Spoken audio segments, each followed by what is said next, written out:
All right, welcome back, everybody. Been a little bit, just a little bit of a break from D&D at least. I know I've been streaming the past couple days, but um, we had a break from D&D just and streams in general, just because I was pretty busy a couple weeks ago and had to be elsewhere where I was not lugging a streaming computer around with me. Um, and so we had to take a little break. I'm fair warning, I'm going to be busy again in July, end of July, sorry. So we're gonna have this session for sure, obviously, because we're here, and then probably next week. I'm pretty sure next week will work, and then I think after that I might need to take another day off. It probably won't be 2 weeks, but I think I'll just have to take the one Monday off. So that's what's kind of coming up on the schedule.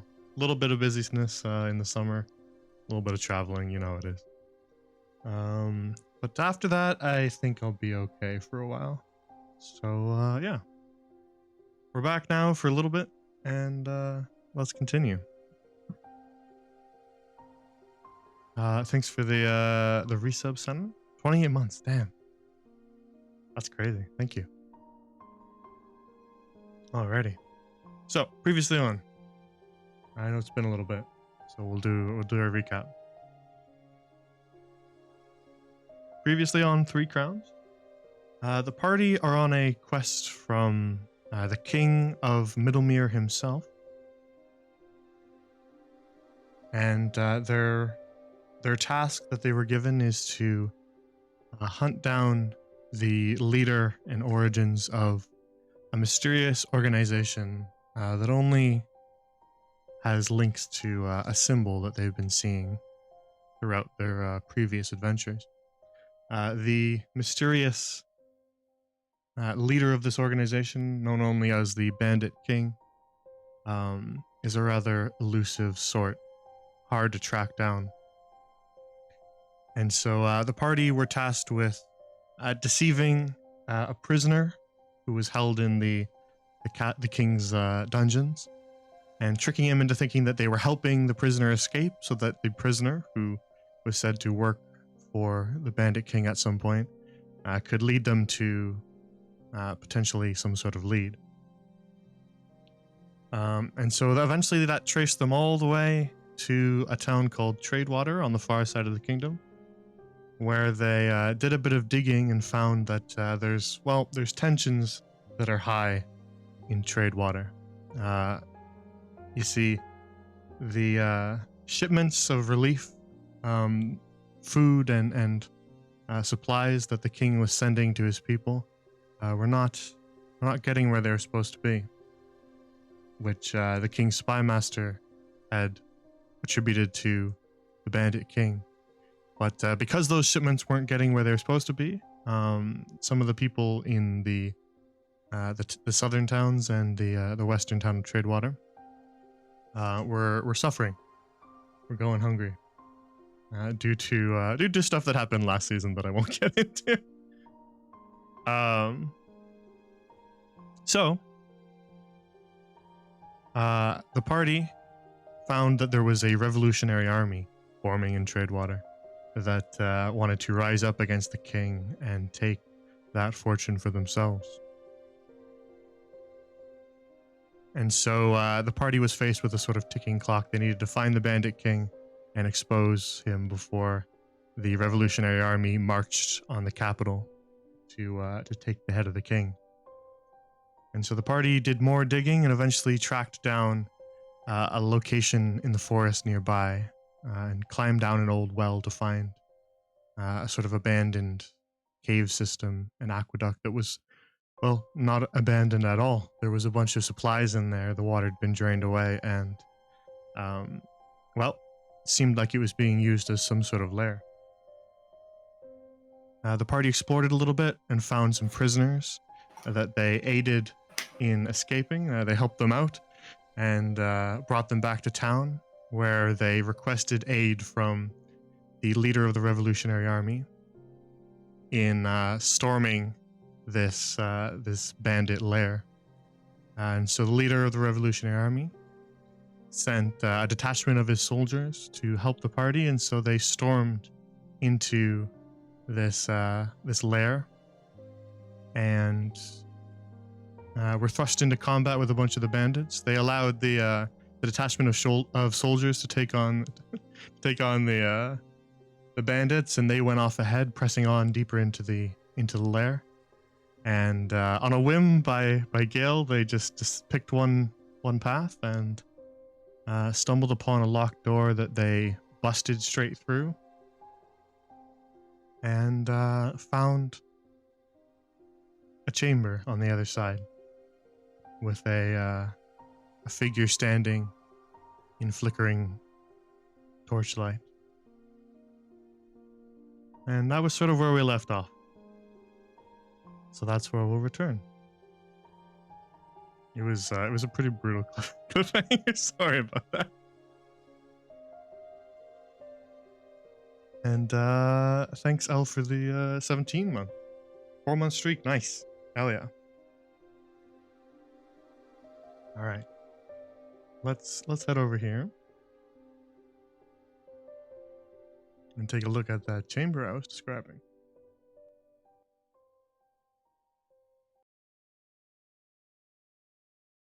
All right.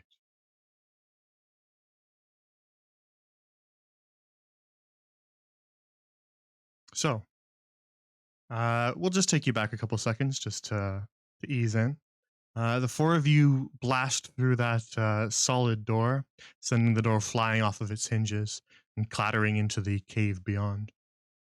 And as the four of you rush through the door and the dust begins to settle, you see a medium-sized cavern stretch out before you with sort of a raised platform on the far end that's been sort of carved into the stone. Atop that platform and glowing in the flickering firelight is a figure wearing a long coat and mask.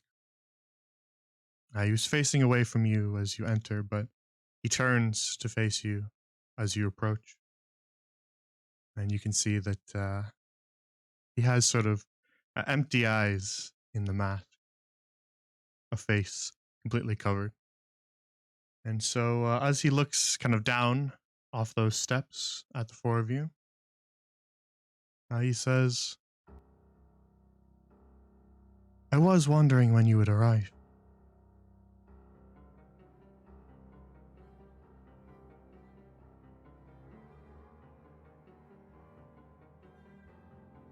"What do you do?"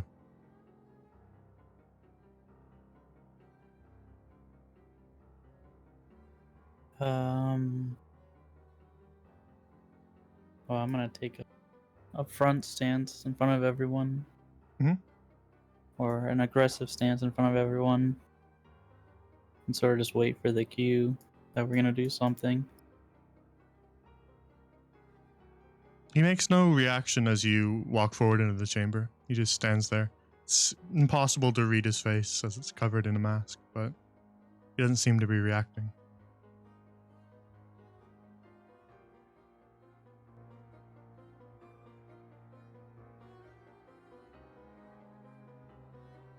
Who are you? I'm sure you've already figured that out, have you not? He takes a step forward down one of the steps, and then he sits down at the top of the stairs.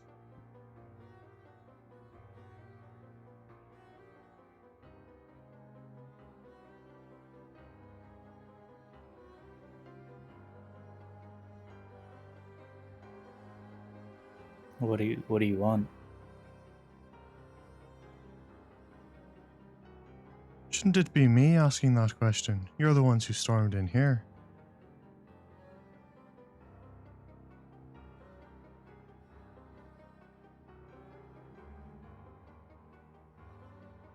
I'll just look back at them. Kaj and Zerg.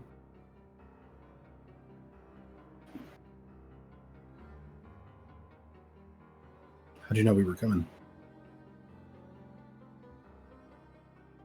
I've heard whispers. You're not the most subtle sort. Yeah. Tap into the poison.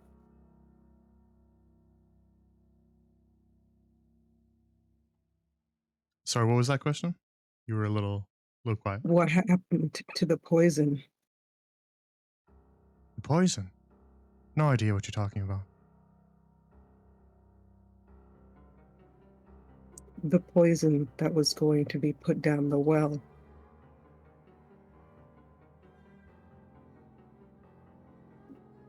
Was it not put down the well then?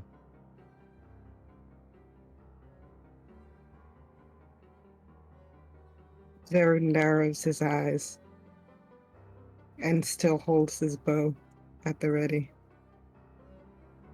You scrutinize the figure before you. Make a perception check.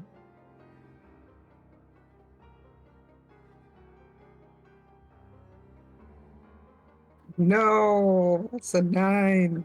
The room is dimly lit and you're unable to ascertain anything else about him. It's because he doesn't have the goggles. Damn it.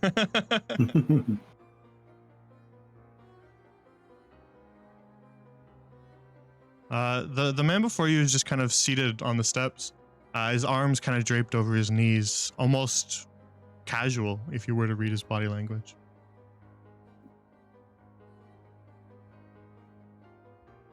Where's Bishop? Bishop, well, surely she's already heard the ruckus you lot were making, and she's probably long gone by now.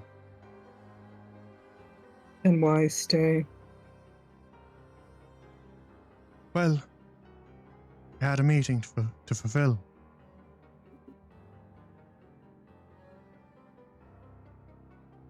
With whom?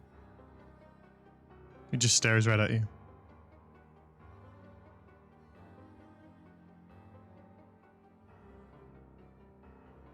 What is this room for? This room. It's quite lovely, isn't it? We've worked quite hard on it, so I'm sure you can appreciate it.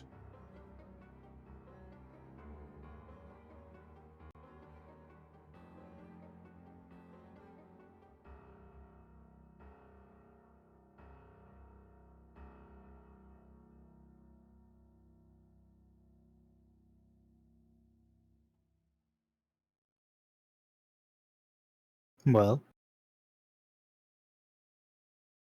Well, was there something you came here to do, or are you just going to stand around all day?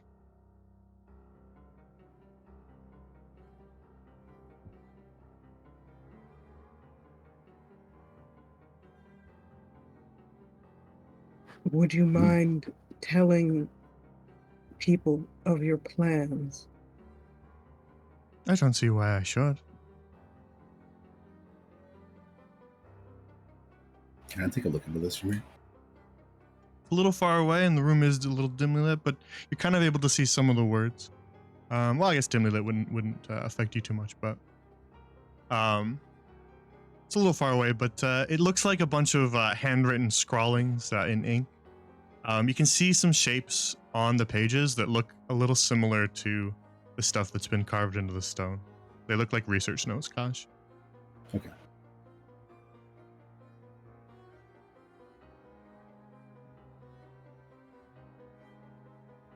So you mean anybody besides us? Oh, I don't think so.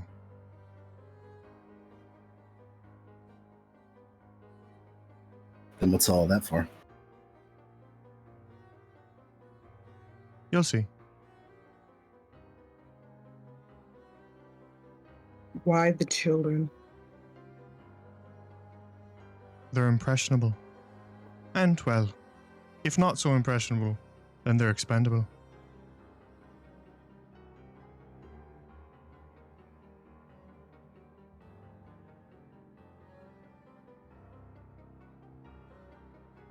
Gale, you're stepping forward towards him. I would like to add, not a single thing about the Bandit King is glowing.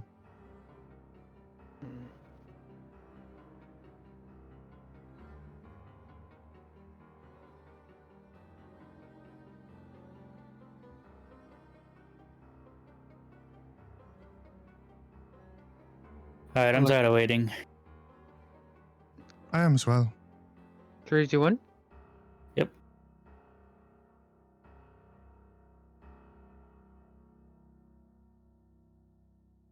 Three, and then I'm Go! just gonna go. All right, what do you do? I'm just walking up. I'm not even like necessarily running. I'm just walking up and seeing, if I get close enough, I'll just take a swing at him. As you walk up to him and kind of reach for your weapon, he just holds up two hands as if he's sort of surrendering at his side, and he doesn't do anything else. There's really no need for that, friend. Oh, what the hell? What's going on? Wasn't planning on fighting you. Yeah, well, that's kind of all I know how to do. Yeah, it'd be a little bit easier if you would. Well, I've no Uh. plans to fight you. Sorry to disappoint. Gale the Stone. Hmm? The speaking stone. Oh, you want it? Yes, please. Here you go. I'm gonna take it and I'm gonna toss it back to Sarah.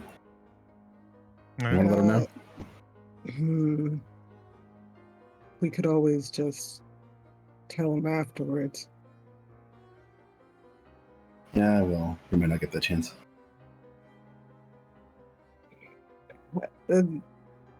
Teddy sighs and releases the arrow not in his bow, like puts it to his side and Yeah, takes on the strings, stone. not Yeah, yeah, looses, yeah. right? No. Gotcha. Let's just, okay, Gotcha. let's just see. That's what I assumed. That's what I assumed you meant. Yeah. And then takes the stone in hand and says, "Report." You wait a moment, and then you hear Abel's voice on the other side that says, "Report. Anything new?" We have in our possession one Zeraglitz's, and then with doesn't really, as if he doesn't believe it, says one bandit king. Really? Well, that's great then, I suppose. You mean you've arrested him, or you've killed him, or what? We're getting Well, there. he's here and he's surrendering. He's what? Something's not right. I see. He's Well, surrendering. exercise caution then. But if you're able to take him alive, then I'd recommend you do so. Are you sure? I'll leave the Are you judgment to you, as I'm not standing there. Okay. If you feel that you need to take him cold, feel free to do so, but if you're able to take him alive, that would be probably preferable. He has a lot of information we might want to know. Okay.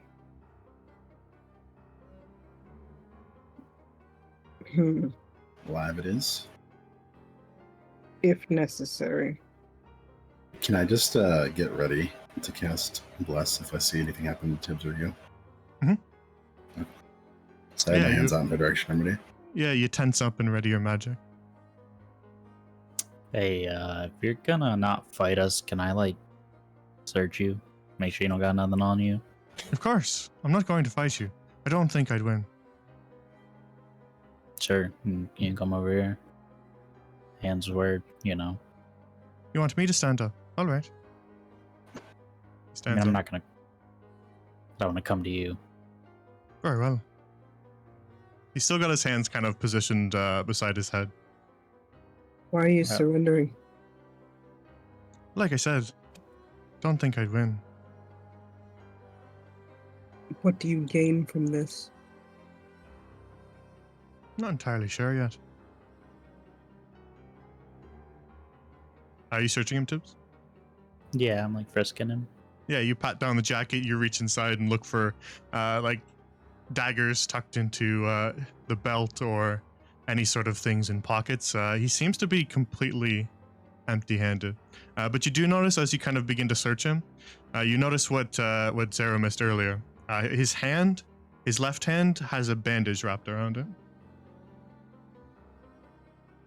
am I able to just like with a finger like tap the bottom of the mask a little to see if like anything is underneath it? Yeah, if you want to. Yeah. Yeah, you tap it. Doesn't seem like there's anything abnormal about it. It just seems like a carved mask, like the others you've seen. Well, he's got nothing on him. Who told you about this meeting? Like I said, I hear whispers everywhere.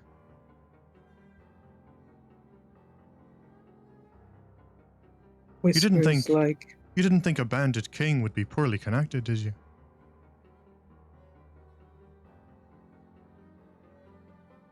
Thought you'd put up more of a fight.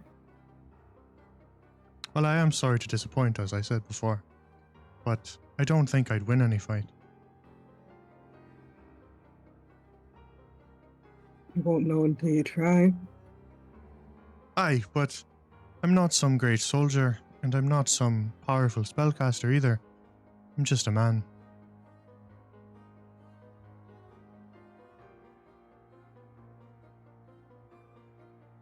Well, I guess we'll be taking you in then. It's better than taking me in dead. I guess. Is it? Are we waiting for them to get here, or do we take him somewhere?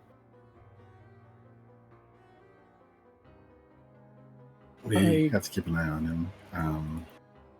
I don't want them to get hurt. We're not looking either. Can't he just order them to stop fighting? I'm just gonna look up at him and see what he says. I could. I won't, though.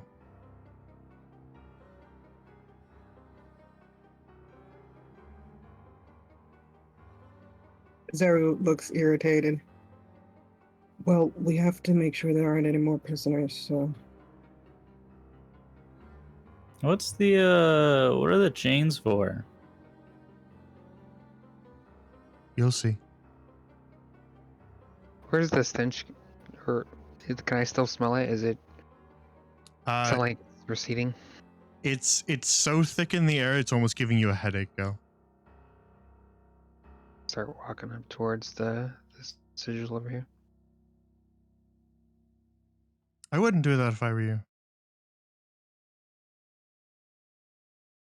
What? I'm just taking a look. I'm not touching anything. Suit yourself. But don't Why say I should didn't I? warn you. What do I see? You see sigils that seem to have been carved into the stone carefully and very precisely. The circle is almost a perfect circle, almost like mathematically measured, extremely cautiously.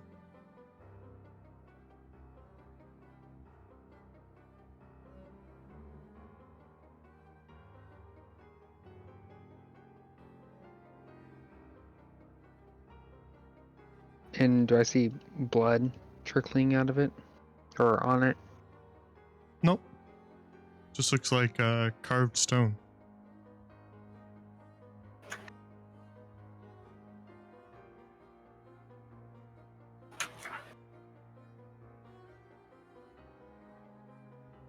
Kind of walk around and look.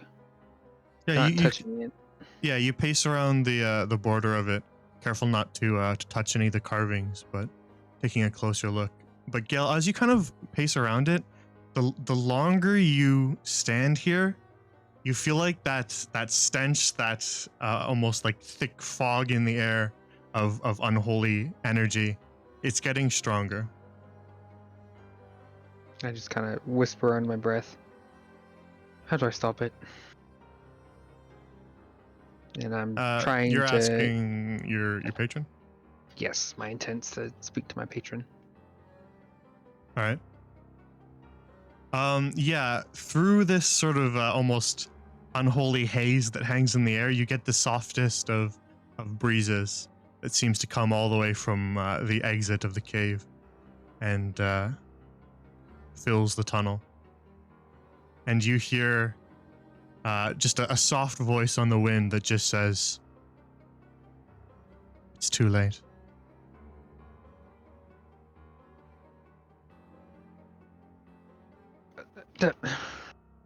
He just looks really frustrated.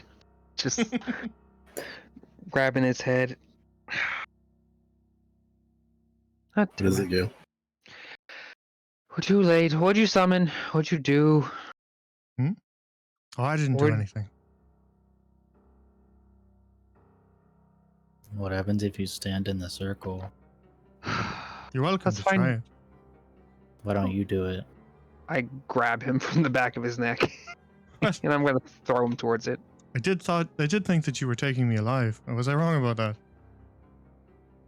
that? Zero's gonna try and stop them from throwing the person into the circle. Fair enough. I'm not trying to throw him. As does Gale. That's me. Okay, yeah, he's gonna try Frustrated. and Yeah, stop. I mean them he's from not like doing this. he's not like allowing himself to be dragged into the circle, so you're kind of struggling a little bit, Gale, to grab kind of the back of his coat and yank him, and with Teddy also. Listen, Gale, if we're gonna kill him, we're doing this the right way. I don't want him to get overpowered or some shit. Well, by the way he says it, it seems like you probably die if you go in there, so. Certainly Yeah, possible. probably. But Rolla did a thing that made it worse. I'd rather kill him. I'd rather kill him like he is right now. That seems I don't wise. really want to kill him. He's kind of boring. Yeah, boring people can still destroy a lot of lives. I don't know. At the Kaj, very least, if we take him out there, his men will see these taken in, right? Maybe they'll surrender then. okay. Gale, what'll throwing him in the circle do? Do you know? No, maybe trigger what's gonna happen early. I don't know, but whatever it is, it's too late. It's already going to occur. So I'd rather not deal with it. Gale, you start to hear a Oh. hissing from behind you. Oh fuck me. Is it the Prince of Chains? Well, time to go. As you glance back towards the circle, you can see something like a sort of a red glow carving its way through the circle, sort of tracing the lines in the stone and causing the sigil to begin to glow. This isn't like a spell that's causing it to open, right? It's not a thing that I could close with counter.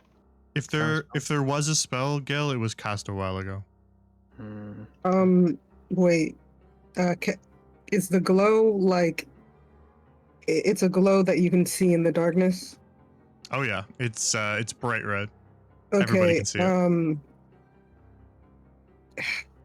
Damn it.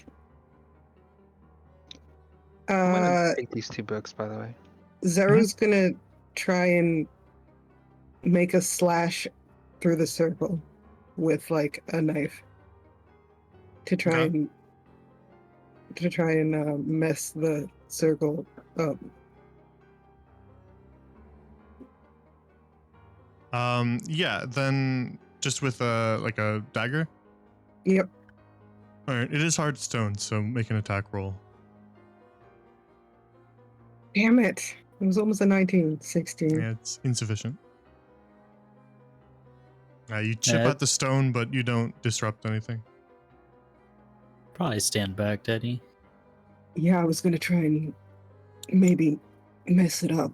Alright, let's take this guy. Let's leave.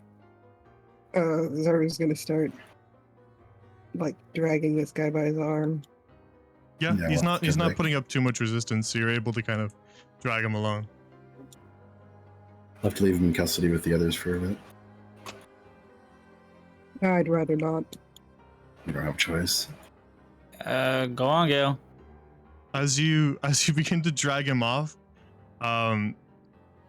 really only you get this, Zero, as you're the one kind of dragging him, but you just hear under the mask he's chuckling softly. and then the entire room just explodes into light as the center of that sigil is just a solid glow, crackling and almost bubbling across the stone like lava. Oh, come on. He's laughing. And as that occurs, Tibbs, you see an arm beginning to reach out of the center of the sigil, and the entire cavern around you begins to rumble. The very floor beneath you, all of the walls, you can see kind of rocks begin to crumble off the roof. There's no active cave-in, but the entire cave system is shaking as though there's an earthquake. Ah, shit. Go, go, go.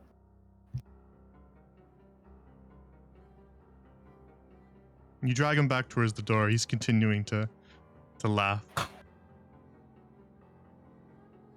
Tibbs, as you like just glance back on your way out of the chamber, you see several figures pull themselves out of the sigil.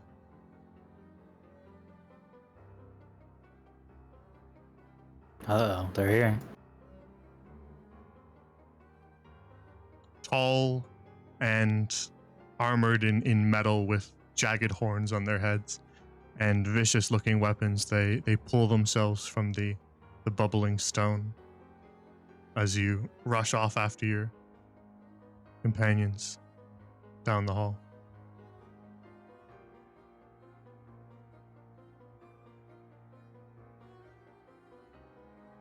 So you guys just running back to the bunk cavern? Yep. Yep. Mm-hmm. Yeah, as you guys are trying to catch up with Zero and the dragged along Bandit King, you guys hear screams from down the corridor back in the direction of the bunks. And by the time you reach the open cavern once more, you can see that the entire bunkhouse has descended into chaos.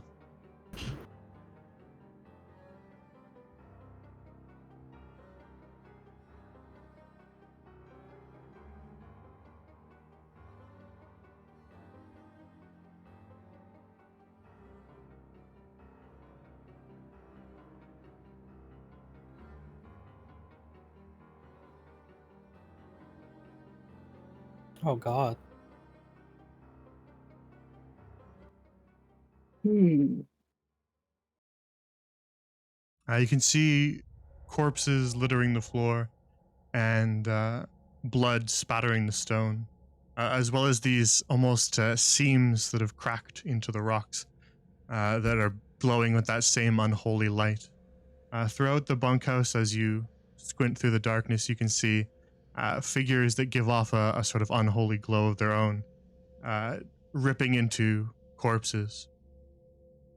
Right off to the side of the chamber, you can see this massive, hulking creature that is just sort of butchering dead bodies. What do you do? Should we go for the exit? Over there? The cave? We need to clear this place, make sure there's no more prisoners. The problem with clearing it is while we need to kind of move because there was stuff behind us. Probably best we just leave. What if there are other kids? Probably There best we probably just leave. are. I don't know what we're supposed to do about it. It's a little late for that now.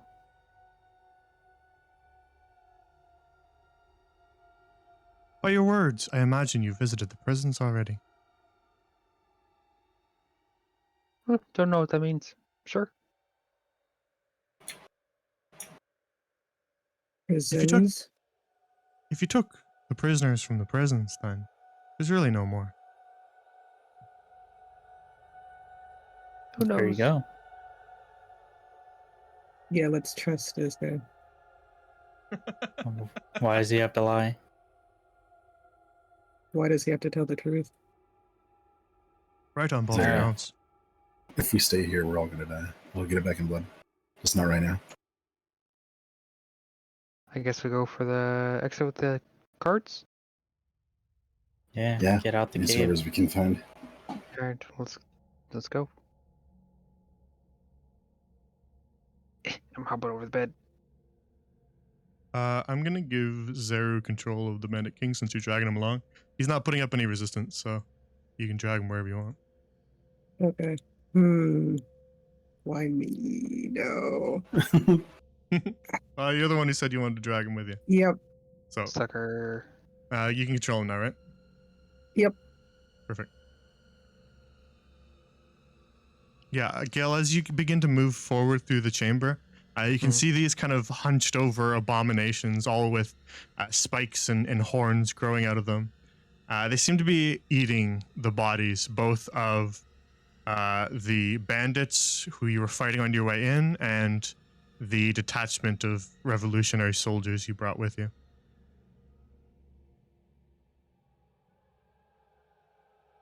Are they turning to look at us, or are they just staying? They seem with the blue? occupied for the moment on their meal. I'm gonna regret asking this. I smell rust off of them, like emanating from them, I assume. Oh yeah, it's just pervading the entire cavern. Everything in this cave system feels unholy. Your head is throbbing, Gail. I shouldn't have asked. Yeah, I have to hit it. Oh no! Yeah, I got to do it. All right. All right, When I see well- Gale go to hit him, I do want to cast a bless on all four of us. Swinging twice. Yeah. Do you want bless on then? You readied that, and you didn't really do anything else, so you can apply bless first if you want. Yeah, sure. Okay. 17 and both 17 actually. They both hit.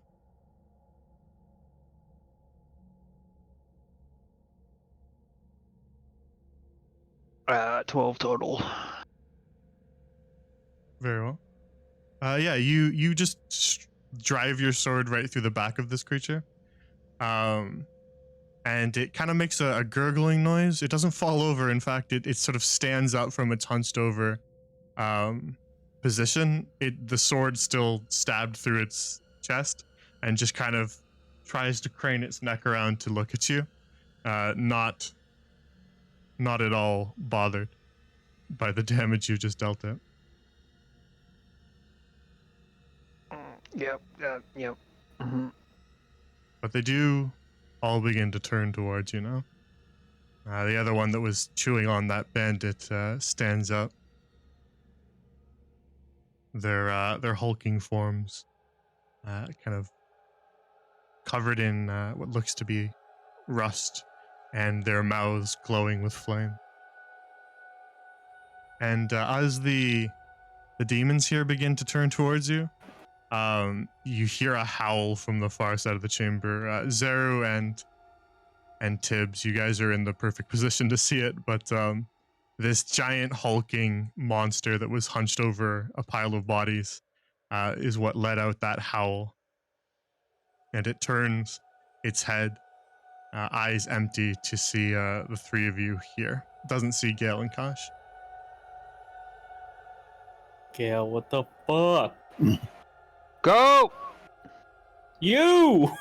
I'm swinging again, if I can.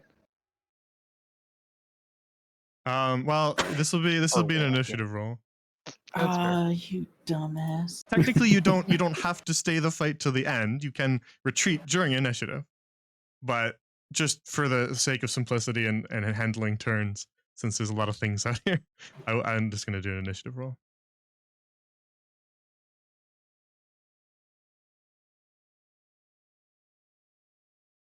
All right, let's.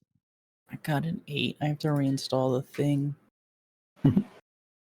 Oh, it wasn't working on my new character, so I had to do like a temp download for a different version, but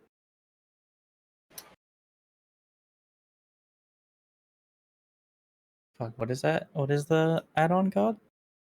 Neon 20? Neon 20. All right, Gale 22, 13, Sarah 19. pretty good roll.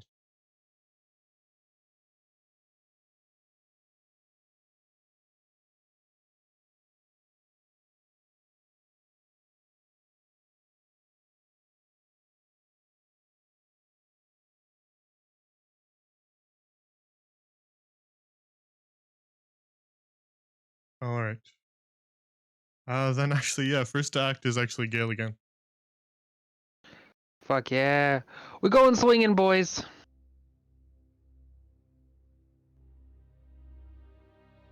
What if would Bless even save that last one? What'd you get? No. A 10? Didn't think so. 10 damage. All right.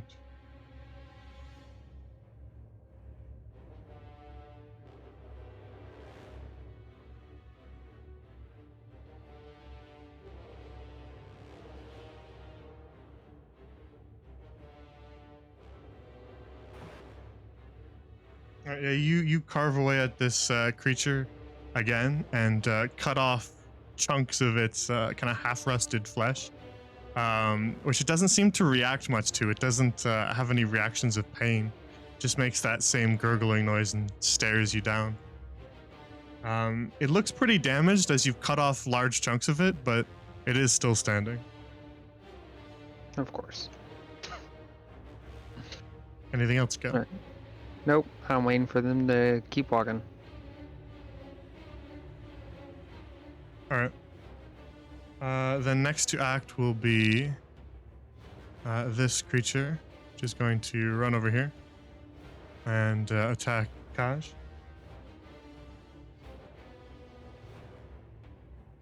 First, it's going to bite at you with that flaming maw, but it misses. You step back quickly as it snaps its jaws shut, and you manage to dodge it. The second swipe with its claws does catch you, though.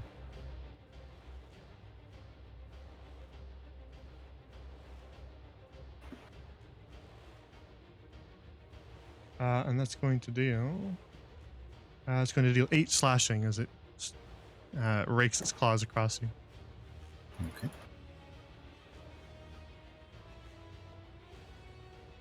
Which will bring us to Zero. Zero, what do you do? Zara's gonna take out or bring his bow back out, invoke it, Istova, and try to shoot at that guy. Which one? The one near Kaj. This one? Okay. Mm-hmm. All right, very well. 25, 25 hits. 11 plus a d8. Oh, What damage type is the D8? oh, ice. All right, then that's 2. Hey. It's an extra instead of 1 extra damage. That's 2 extra damage. Yay. But the arrow lodges into the creature, and you can see, just a second, Zero, that glow that kind of pervades its mouth and eyes and parts of its body, just fades slightly around the patch where the arrow sinks, and it just kind of ignores the arrow itself and just leaves it stuck in its chest. Okay. Anything else? No, he's just gonna ask, what are we doing now? So that's the end of his turn. Very well. Next to act is this creature. Hmm.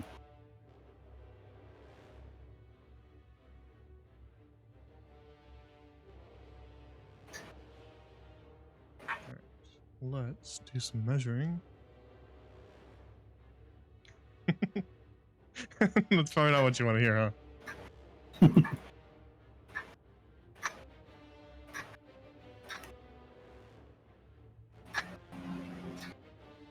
What are you hitting, Angel? Oh, you can hit.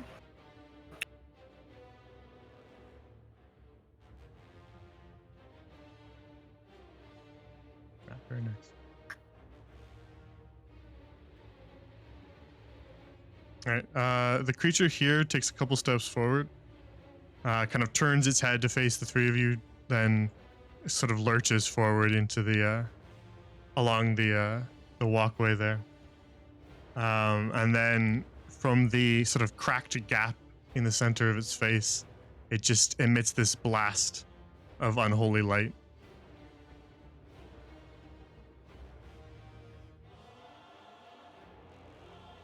So that is going to be charisma save from Tibbs and Zero. No. I rolled a 10. 9. Bless. Oh, bless. True. Zero, don't bother. Tibbs, go for it. Okay. Yeah. Okay. All right, double failure. So you both fail the save, but the the figure behind you, Zero, appears completely unaffected.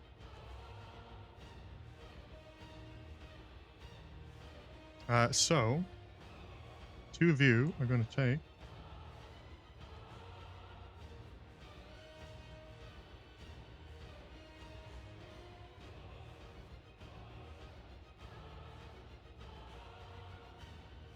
the two of you are going to take 23 necrotic.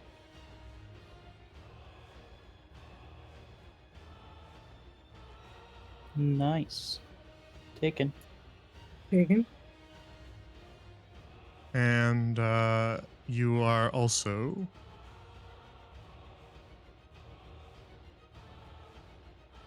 that's good. There we go. You're also cursed, Oh, lovely. and we'll resolve that when it needs to be resolved. Just another day.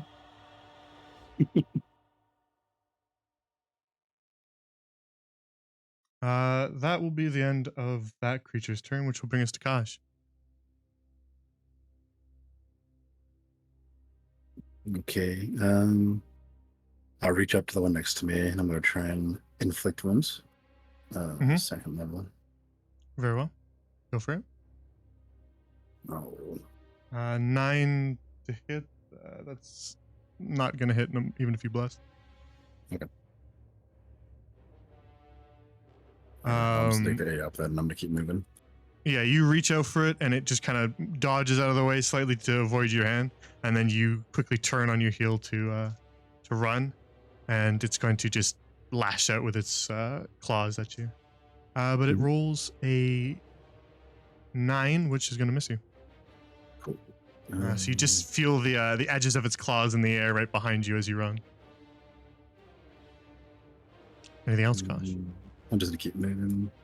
Fair enough. Try and avoid this fight. Yeah, the pulsing kind of like cracks and almost vents are giving off this sickly steam. It absolutely smells horrible as you run over it, Kaj. All right. Sort of So this sul- acrid sulfuric smell. I'll stop right here. Can I see what these two are doing? Are they just hiding? Yeah, as you sort of sprint through the chamber, you see just out of the corner of your eye, crouched behind one of those larger crates, you can see the two members of the Revolutionary Army, Nina and Connell. They're ducked down behind the crate, kind of hunched over in cover. It's clear that they were hiding from this thing, but they kind of lock eyes with you, and Connell just kind of whispers to you, "What's the plan? Are we retreating?" I'm going to nod, but I'm going to hold up a hand as just to say, like, wait for a second there. Then I'll turn. I guess I'll get my shillelagh ready, and I'll end my turn there. Okay, yeah, Connell gives you a nod. Nina nods too, but she looks like panicked as if she's kind of not half there. If that's the end of your turn, then it is now Tibber's turn. Shit. I'm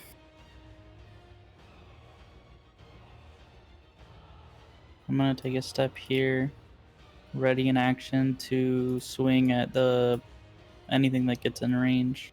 Mhm. But I'm looking at the big guy. Fair enough. It'll be my turn. Very well.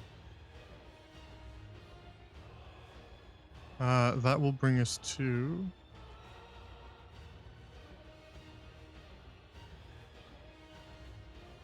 this creature here, which is just going to do the same thing that the other one did to Kaz. Just gonna attempt to bite, then attempt to flash. Gil, what's your AC again? You're what, 17 now? Yeah, with the special shield, 17. All right. Then that is just shy. The bite clangs off your shield. You get the shield in the way. See a tooth kind of go flying as it cracks off against the metal of your shield. And then it's going to attempt to follow up with that, with a claw trying to reach around the shield. But you kind of quickly move the shield as well, and you block that as well. And a clang resounds to the cavern as you deftly block both hits. Which will bring us actually to your turn, yeah? Oh, shit.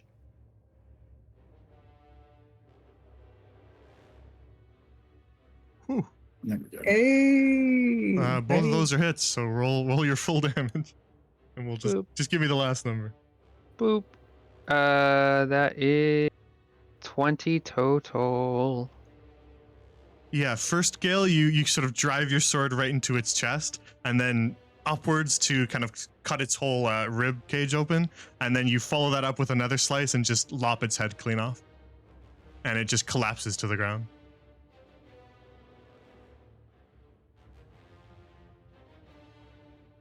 Fucking trash. Are you coming? Who? The jackass Carrie and Mr. Bandit King. Can we go? Starts walking. Gale, as you kind of make your way past this one, you glance down at the wound you caused it. You did sort of like rip its chest open, and you just kind of glance down. You see that it just has an empty cavity there. It doesn't have any organs. It doesn't have any heart. And from that, you kind of gather that this is probably a lower fiend, not a devil. Frown. I was thinking about it too. But okay. 5, 10, 15, 20. Yeah, we'll stay here. Yeah, but as you kind of run through this gap, you see through the you see the gap in the two larger crates, and you see that giant hulking beast for the first time. Whoa. Holy shit. And it looks clearly very mad, but it's not looking at you. It's staring up at your companions. I may have fucked up. You don't say. Yeah. You're not there. Fuck up, green bastard. That's my turn. That's what Tibbs Carrie. runs. All right, if that's the end of your turn, Gale. Mhm. And that'll bring us to this creature's turn, who is going to give up on Kaz and turn instead to Zero. So it runs up on you, Zero, and it is going to first bite, which is a natural one, Ooh. but the claws are going to hit you. So it tries to bite at you. You quickly hop out of the way, and it just bites down on air. But it follows up with those sharp, jagged, rusty claws and rakes those across your shoulder for 6 slashing. Taken.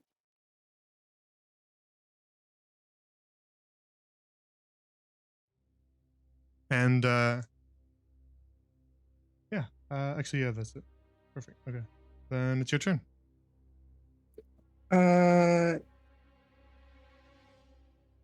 When he gets hit with the thing in his shoulder, he's just like kind of winces, grabs the bandit kick, says he's still hanging on to him, and can he kind of like move him forward, like to here, Here? just like jerk him forward. Yeah, just kind of grab his jacket and yank him forward. Yeah, just jerk him forward, and then dagger he's slash not- at this he- guy. That's fair enough, but he's not hostile to these creatures. He's just standing there. But But he's a distraction, right? So does it still sneak attack you know what? count? You know what? Roll persuasion, and I'll let you have it. Okay. All right. 'Cause- Come 'cause on. He's not really on either team right now, so I'd say Yeah. maybe he's a distraction. 22. Fair enough. You can have it. Yes. Okay. And then yeah, he's gonna stitch to his daggers and All right. Yeah. Go for it. yeah. So that one's gonna miss. And that one's also gonna miss. Oh, with bless. Hold Roll on. your bless. Roll your bless. Bless you. It's D4, right? Mhm. Okay, 17. Yeah. Yeah. Those both hit. Okay. And 7. No, the other one's 4, 3. So yeah, 18, 21.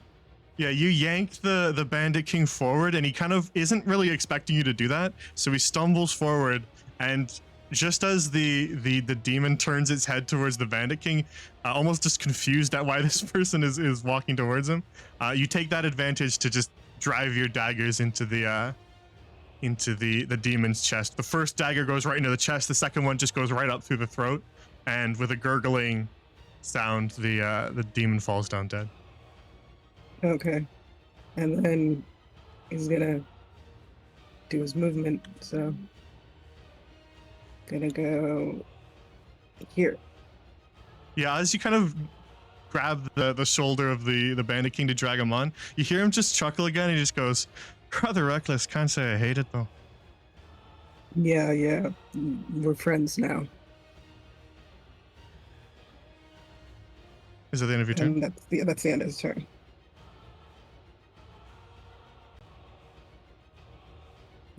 All right. Then that will bring us to this creature's turn.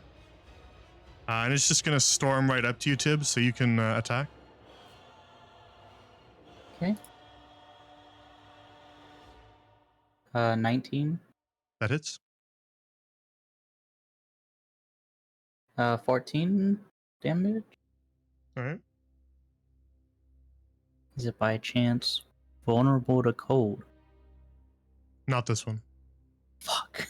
This one, Alright. this one seems almost empty inside. You don't see that glow, that fiery glow from the eyes and from the mouth. This one seems to be a little different. Damn. Okay. Hit me, daddy. All right. It reaches up with one of its claws, and just as it brings that claw down, you quickly swipe at the arm, and you cut it open with that 14 damage. But it just follows through with the other arm for another slash. That is going to be a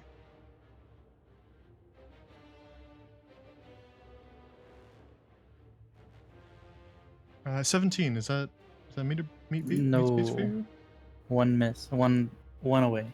Oh, you're 18, right? Aren't you? Yep. Okay. Yeah. Let me update that. 'Cause that wasn't what I had in my head. Perfect. I okay. switched to protection when 3 rounds Gotcha. started. Yeah. Okay. That's perfect. Okay.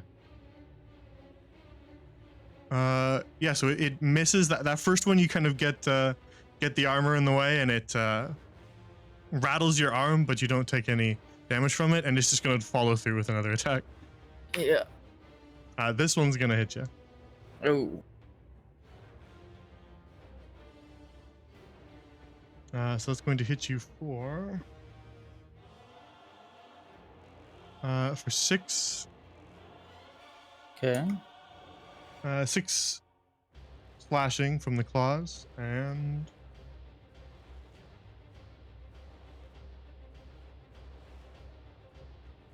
8 necrotic. Oh, okay.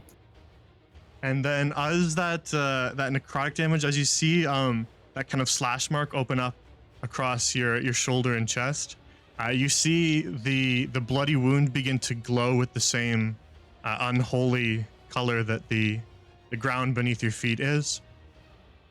And suddenly you feel that curse mark just throb. And you're gonna take some extra damage off this. Oh shit. Because you're cursed by this creature, you're gonna take an extra d12 every time it hits you. So that's gonna give you an extra 7 necrotic off that hit. Ah. Okay. Not looking and good. That is the end of its turn. Brings us to Kosh.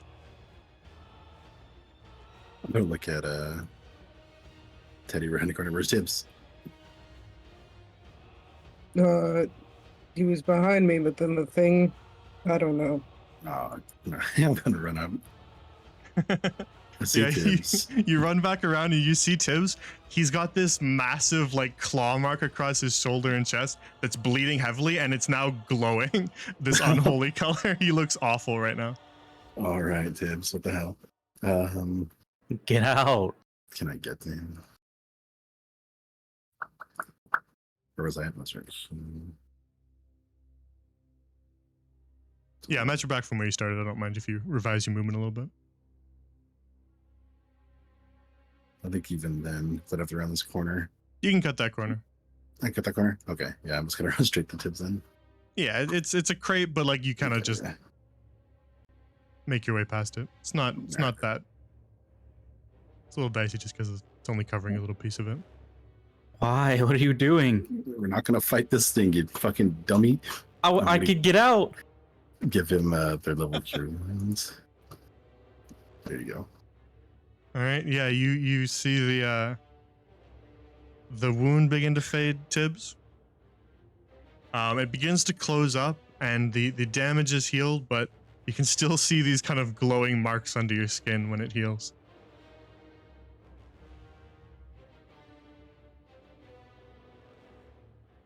And that's all my weakness. That's it. All right. If that's the end of your turn, Kaj, then it is now Tibur's turn. Well, what would have been a disengage run has now turned into a fight. So I am attacking it 4 times. All right, go for it. First one, 26 to hit. Mhm. And that is 12 damage, and I'm going to... This thing's bigger than large. Oh shit.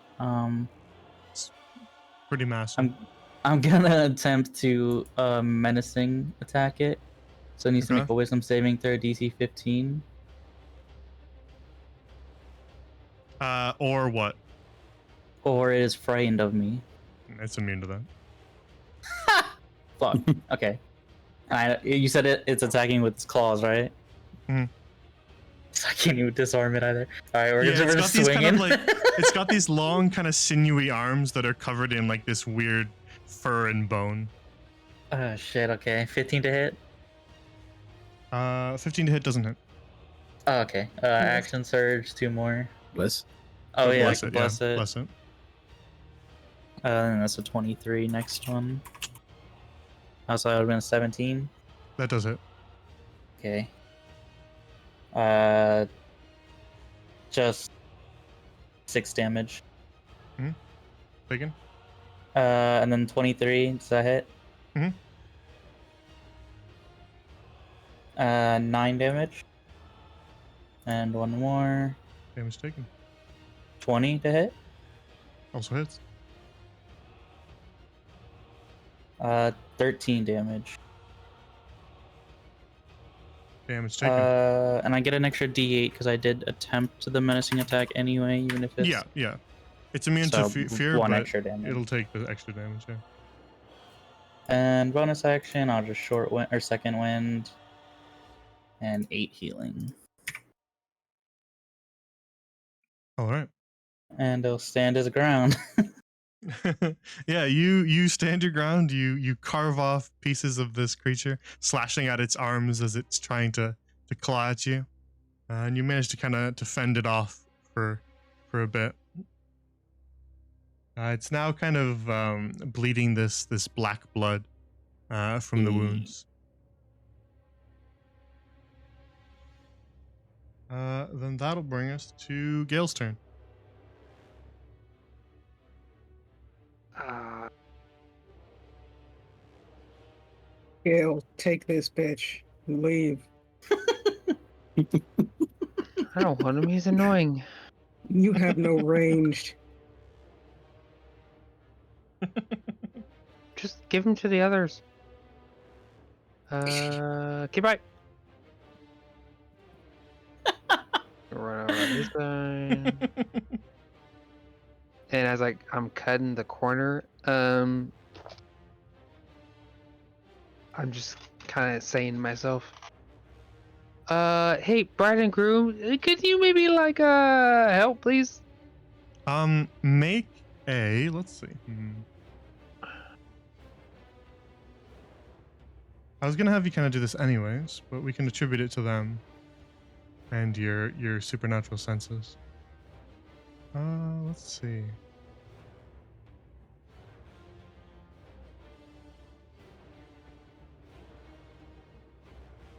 Make a religion check. Oh, I'm good at these. 17. Yeah, as you round the corner, you get this feeling in the pit of your stomach. It's this. At first, it's a hunch, and then you're certain. Gil, this creature, that's a devil. That's what I wanted to hear. But otherwise, I can't help you. God damn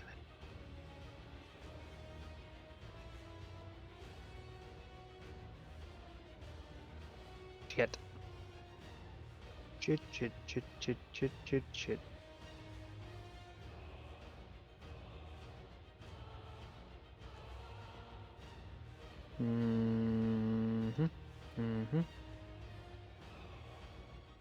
I'll just wait. Can't do anything from this range. Very well. Then that will bring us to Zero's turn. Okay. Zero is going to. Oh no, now I have to really plan this out. I thought I was okay, but 5, 10, 15. You can dump the king off on these guys if you don't want to manage him the whole time. Yeah, well, no. That's what he's gonna do. But how tall is this this whole place? This kind of larger crate that's covered in Yeah. cloth. Yeah, it's about 5-ish, 6 feet up. They're decently tall, and there's where there's other stuff stacked on top of it, it's even taller than that. Okay. So from but here, they're can he crouched down see on the this? ground under it. You guys can see this thing fully. These barrels and stuff are only about waist height for you guys, maybe a little taller Okay. for All right. someone So who's he shorter. can- But Okay. So he's gonna go here. Basically, throw him at the feet of these people. Mhm. Be like, "This is the leader. This is the leader. Don't let him out of sight. If we die, kill him and run." Connell nods. Connell was holding a sword, and kind of a dagger in the other hand. He holds the dagger to the Bandit King's throat as you toss him down into the dirt. Then he's gonna move back here, ready his bow, and take a shot. All right, go for it.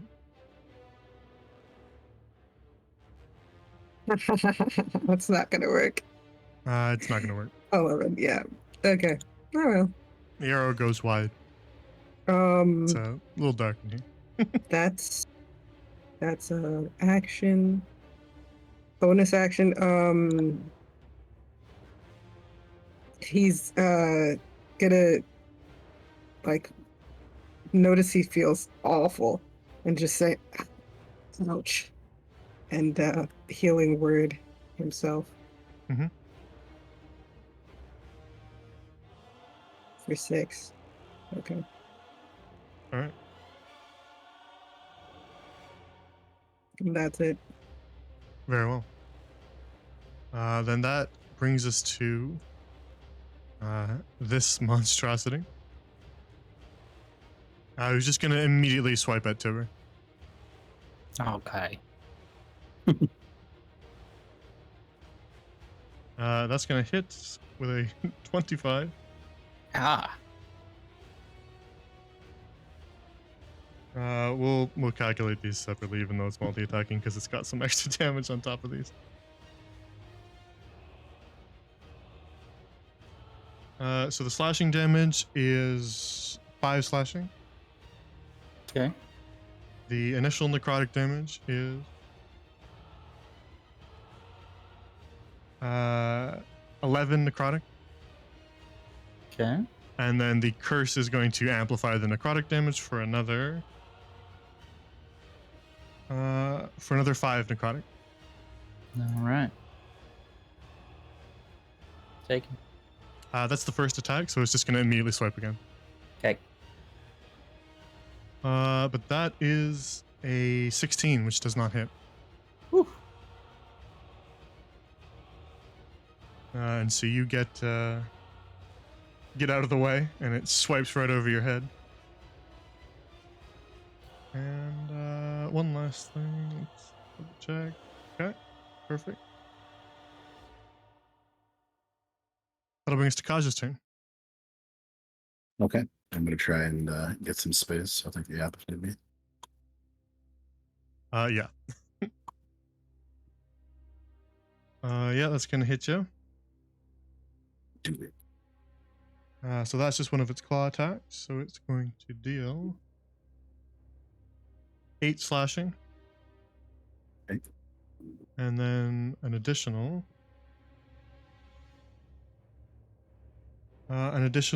7 necrotic. Okay. And then I am resistant to necrotic because I'm C3. Nice. All right. From back here, I'm just going to fire off a guiding bolt in his face if we can. Very well. Alright.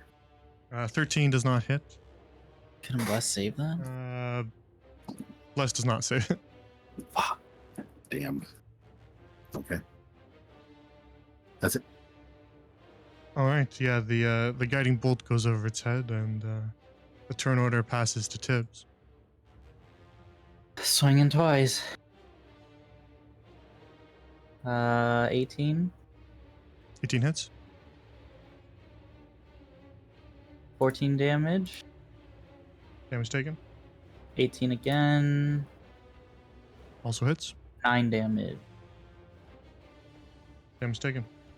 Yeah, you slice away at the creature, and it kind of lets out those howls every time you slash it with your sword. It still looks pretty solid. It's still towering over you, dripping black blood from a lot of different wounds, but seems completely undeterred by the damage. Ah, shit. Okay.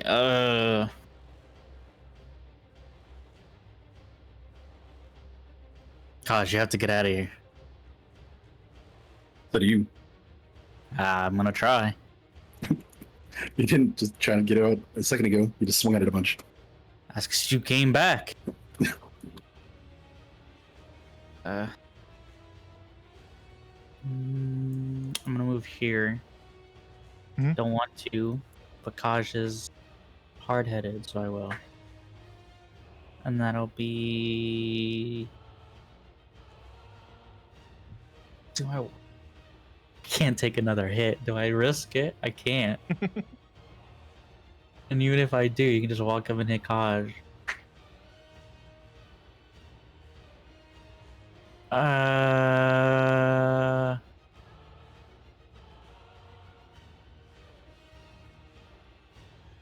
can't let him hit Kaj. Alright. That's my turn. Very well. Then that'll bring us to the end of the turn order, in which the massive creature lets out a horrific screeching howl that almost rattles the cavern around you. And as it does, you actually see probably Kaj and Zeru in the best positions to see this. The corpses of the 2 slain demons kind of shudder, and a big spike just bursts from their chest, looking like this.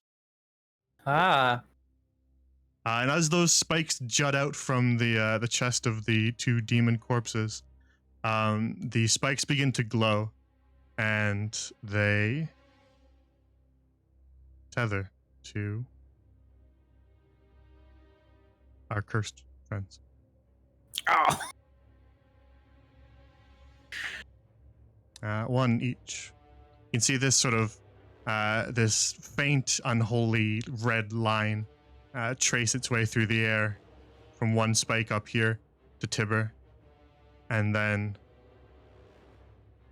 from Zeru to this spike as they begin to slowly glow brighter and brighter. That's the end of the legendary action, which brings us to Gale's turn.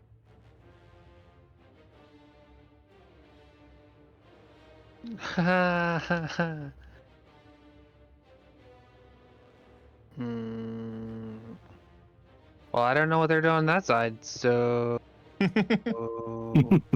Swipe, swipe. Go for it. Double hit. Turn around, you fucker! That's 15 total. All right. Yeah, you slash away at the creature's back, and as you kind of like stab into its back, it does actually kind of like lurch forward slightly, not suspecting you to come up from behind. And you see it actually turn its head around towards you, to see what's behind it. And as it kind of meets your eye with those empty eye sockets, it actually turns all the way around to face you, Gale. It's recognized you as an arch enemy. What's up, you twat? You should probably run now! That's my turn. Very well. That brings us to Zeru's turn. Zeru, you look down and you see from an aura around you, there's this light glow that traces its way through the air now to this spike that's sticking out of the creature's corpse. What do you do? Oh, that can't be good.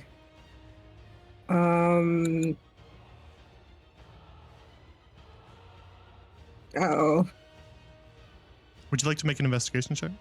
Yeah, can I? It'll be a harder check for you because you're not as good at seeing in the dark, but Oh no, and I'm at a 0. it's still Alright. it's still possible though. Does Bless help with that? Sure. No, well, I mean, like, I don't want to. It's a 10. Yeah, that's going to be insufficient. Yeah. Including with Bless? Yeah. Yeah. Okay. Well. He's just gonna shrug because he doesn't know what the fuck that is. And say, that's gonna kill me. And take a shot at the big boy again. Gotcha. All right, go for it. 18 hits. 18. 11. All right, yeah, the arrow kind of lodges in between its ribs and sinks pretty deep, and the creature lets out another howl, but keeps its attention affixed to Gale. Can you throw a dagger at this thing? At no, this no, thing? this. Yeah. Yeah, you can certainly do that. It's a Yeah, target. yeah. It's glowing. Yeah, he's gonna throw a dagger at it. Just Alright, since he's actually using one of Luger's daggers as the second dagger that he has, he's gonna use the old normal dagger that he was using. And just throw it at it, Yeah, go for it. which I think is just a okay. 21. That'll hit. That'll hit. Roll damage. 6 All right. or whatever. 3. Yeah, you throw the dagger and it sort of stabs into this spike that's emerged from the corpse, and it actually does sink and stick into the into what at first sort of looked like this rusted stone, but it as it kind of stabs right into the surface of it, you can see cracks kind of form across it. It doesn't break, but it has started to to fracture. Okay. All right. Certainly taking damage. Okay, good to know. Well, he's done. Very well. That will bring us to this creature here, which is now eyes affixed on Gale. Is just going to do its giant breath attack again on Gale. Don't get me good looking. Point blank. Gale, you see that slight glow in its mouth, and then it just blasts you with this unholy light. Gale, you ignore it. It doesn't hurt at all. I just laugh. Get fucked. Your breath And stinks. As the creature sees that you're completely unharmed by it, it lets out another shriek of rage and is further affixed on you. That's the end of its turn. That'll bring us to Kaj's turn. Sorry, Renton or not? I'll get out if you do. How's Tibbs looking? Bad. Okay. We have to do something about that weird thing too. You can make an investigation check too. Okay. What thing? It's a free check. Oh, All right, it's weird. Certainly weird, but you're not really sure what else it might be. Okay. And all right, fine. Okay, Tibbs. But I'm you would gonna- have witnessed what Zara did though. You're within range to see that. So yeah, I'm gonna run up. Gives Tibbs the cure wounds. Mhm. Come on, what the big ones, boys.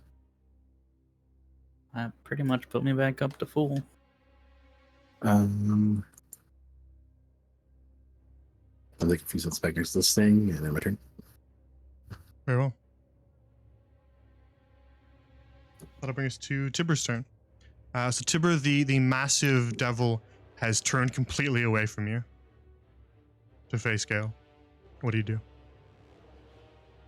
Attempt to walk out. It doesn't make an A up against you. It's firmly affixed on Gale. Nice. Okay. I'm gonna roll an intelligence check to see if he would have noticed that he even got tethered. Yeah, Because he go was for it. very no. Okay, that's a 2. So You don't even notice it all.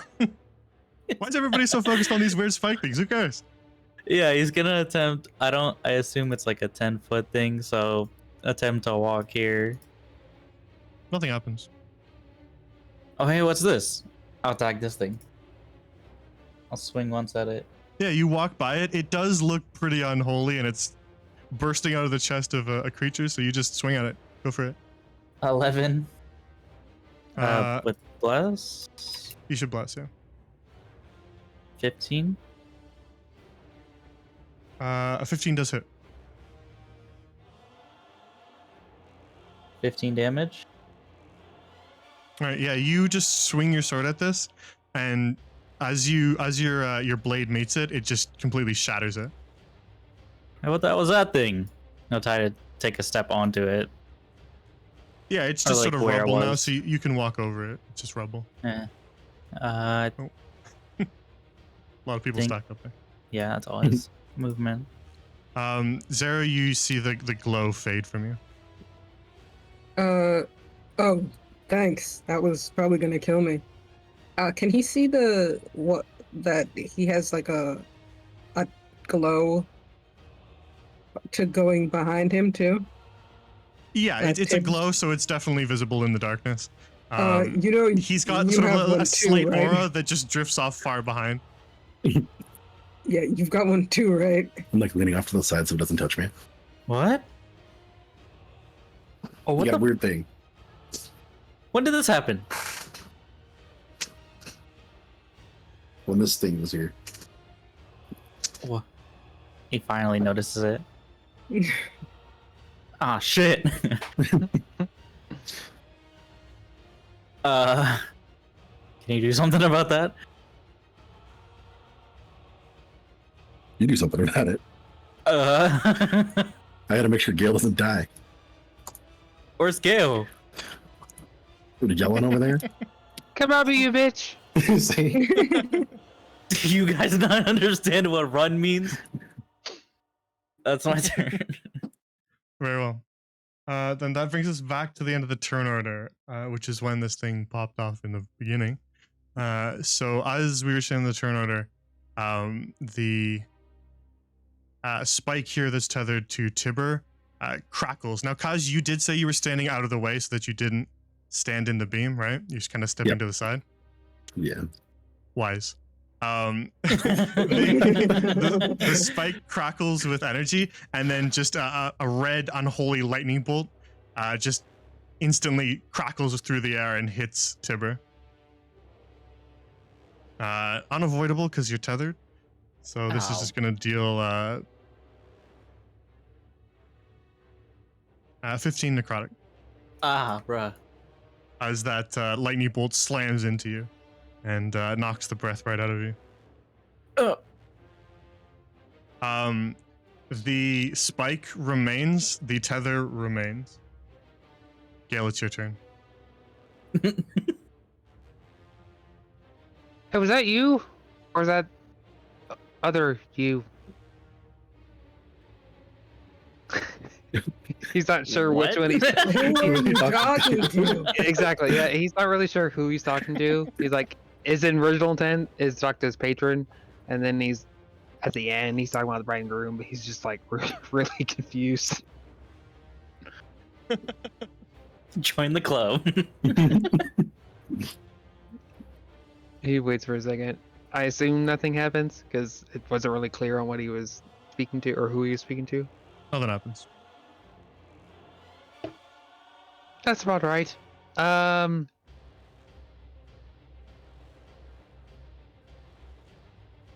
mean, I don't know what's going on the other side, so A double hit. You roll a 25 and a 20, with which both hit the massive creature. 19 total. All right, yeah, you slash away at it with Shadowheart and Oh, I should have bonus action. Fuck. carve away chunks of sinewy flesh, sending that black blood spattering across the stone.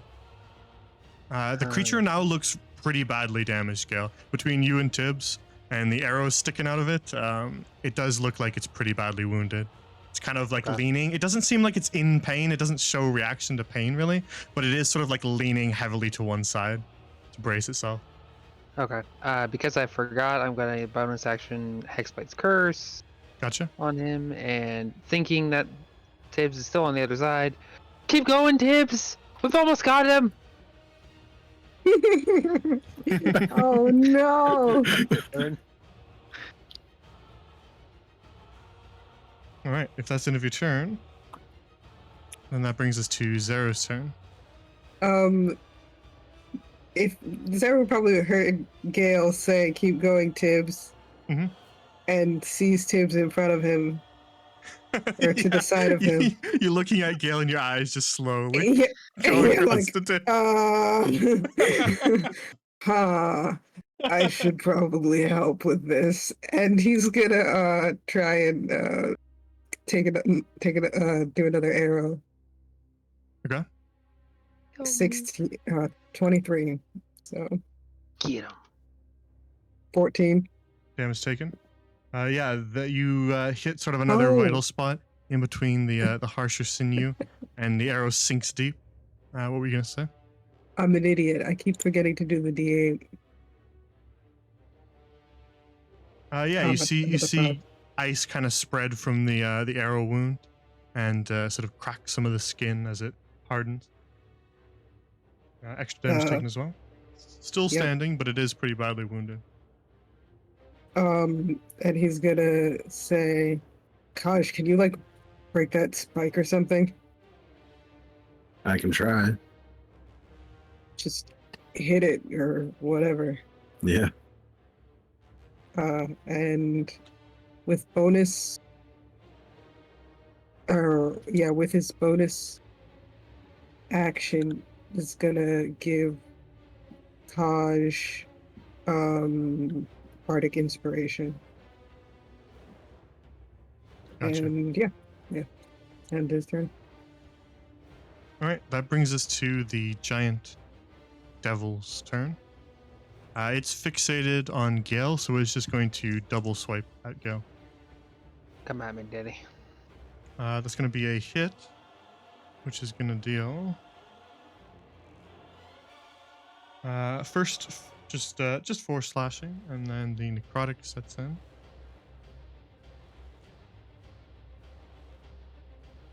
That's going to be an extra 11 necrotic. So 15 total?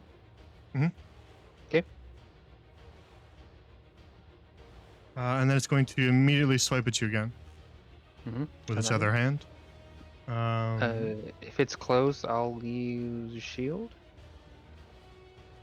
Like if I can block it with shield, I will. The spell. Yeah. What's the addition on shield again? Plus I want to 5. make sure I'm right. Gotcha. Okay.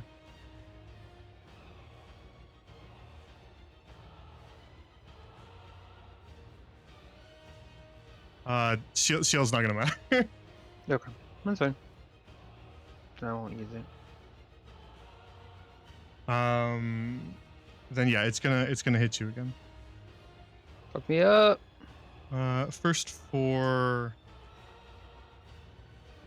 5 slashing, and then the necrotic damage will set in.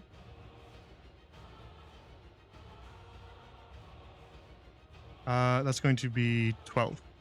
Oh, he fucked me up. Okay, taken. And that's the end of his turn. As it sort of wildly slashes at you, sending blood spattering everywhere as it swipes. That ends its turn, which brings us to Kaj's turn. Okay. I'm going to Flame Blade. I'm going to try and hit this thing. Go for it.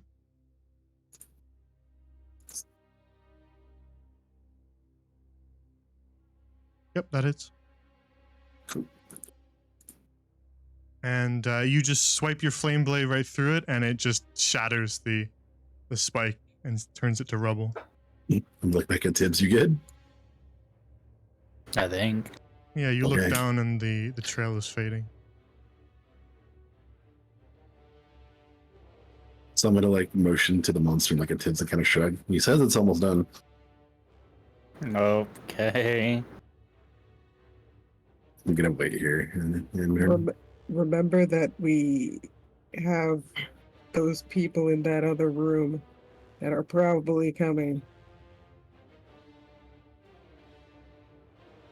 nod. Zero can't see the nod. It's all right.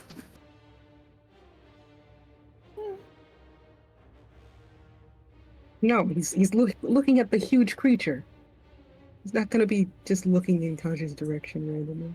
Yeah, I'm just nodding to Training around the myself. fucking, yeah. Mhm. You're right. Yeah, that's all I got.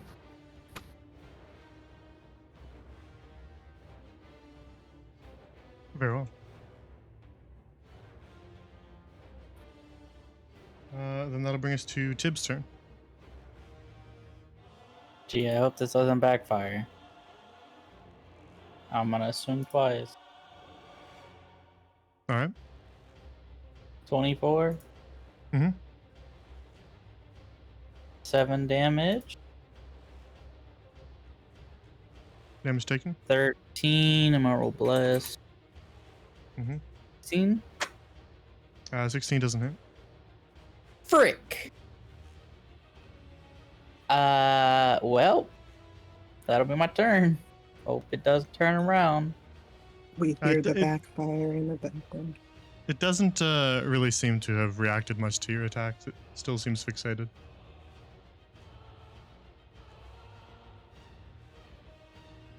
Which brings us to the end of the turn order, but both spikes are gone, so there's no lightning to the proc. So that brings us to Gale's turn. Gale, you're pretty beaten up. So is the creature in front of you. What do you do? Yep. I wipe my mouth and I spit the blood out on the floor. Alright. Kind of like going through in his head. All he can do is, Nope, nope, nope, and nope. All right. Fuck it. He's gonna swing twice. All right. Yeah, roll your damage. Both hit. Was that a 19? That's a 19. That's a natural. That's considered a crit for the sake of Hexblade's Curse, I think. Let me see. Scores criticals on 19s and 20s. Mhm. The first one was a crit. Sedge. Second one isn't. Let me roll another d8 for you.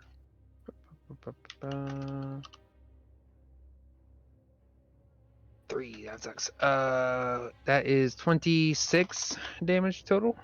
All right, yeah. So Gale, the creature like reels back and lunges with one of its long, sinewy arms, and you, as it drives its arm at you, you step out of the way, and it sinks its claws into the stone. And as it kind of misses you, it leaves a wide opening. How do you kill it? I put the hilt to my mouth and I start climbing up his arm and I take it out and I stab him in the skull. And I'm like, "Oh, hey Timber!" Ah! I like just keep stabbing in his face. Yeah, you just keep stabbing it into the skull, and that crack that kind of spreads across its head begins to widen and widen, and more of that black blood seeps out until eventually you just split the head in two, and the creature collapses to the ground with a thundering rumble, and then the chamber around you, with one last horrific screech, the chamber around you falls silent, with only the hissing and crackling of the vents around you. I like lay back against the guy. And out loud I say, "Thank you, both of you." As he just looks around, like up above him, not at Timber, just around. Sarah says, "You're welcome." Let's get out of here. Okay, 1 second. Look for a heart. Yeah, you drive your sword into the creature's chest and carve it open, and in the cavity of its chest, you find one of those twisted, melded hearts. Carefully put it in my bag, and then I'll take the vial that I had originally that Zero gave me, and I'll just take a little bit of blood, try and be quick. Mhm. All right, I'm ready. I'm gonna kick this guy real fast. Kick him in the face. Come on, bro, run!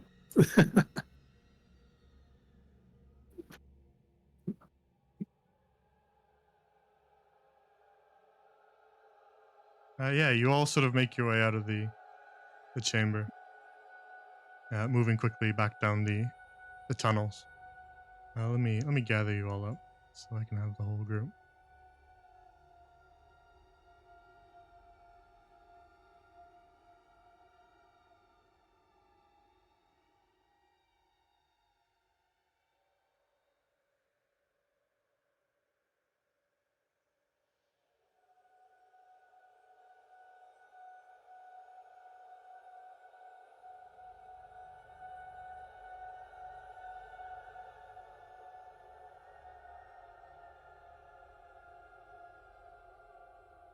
Yeah, you all race your way back along the tunnel, eventually arriving at that other crossroads. Spread kind of all throughout the cavern system, though, are those cracks that hiss and glow. Some of them that got too close to some of the supplies and the tables have thrown sparks across them and started fires, and a smoke, really sulfurous, thick smoke begins to form along the top of the cave system, forcing you all to sort of duck your heads a little as you run.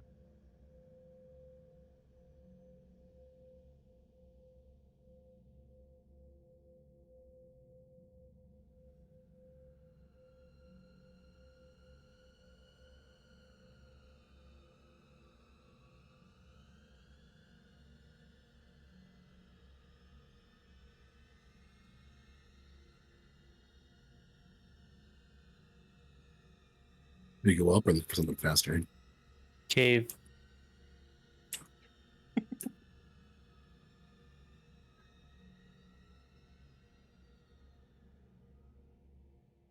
You turn to your right at the crossroads and run back along this tunnel, headed towards the larger cavern that opened up into the mouth of the cave that led outside. And as you race your way down it, you can see the large cavern open up ahead of you, also engulfed in that same glow. But as you near the mouth of this cave, you can see in the light from outside many more figures, some of them small and gleaming slightly metallic in the light, and some of them corpulent and massive, all of them feasting on dead bandits. What do you do? Perhaps ladder. Yeah. I think we turn around. Ladder it is.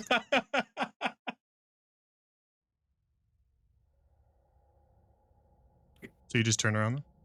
Yeah. Yeah. Yeah. Immediately. Oh, Fair yeah. enough. Ladder time.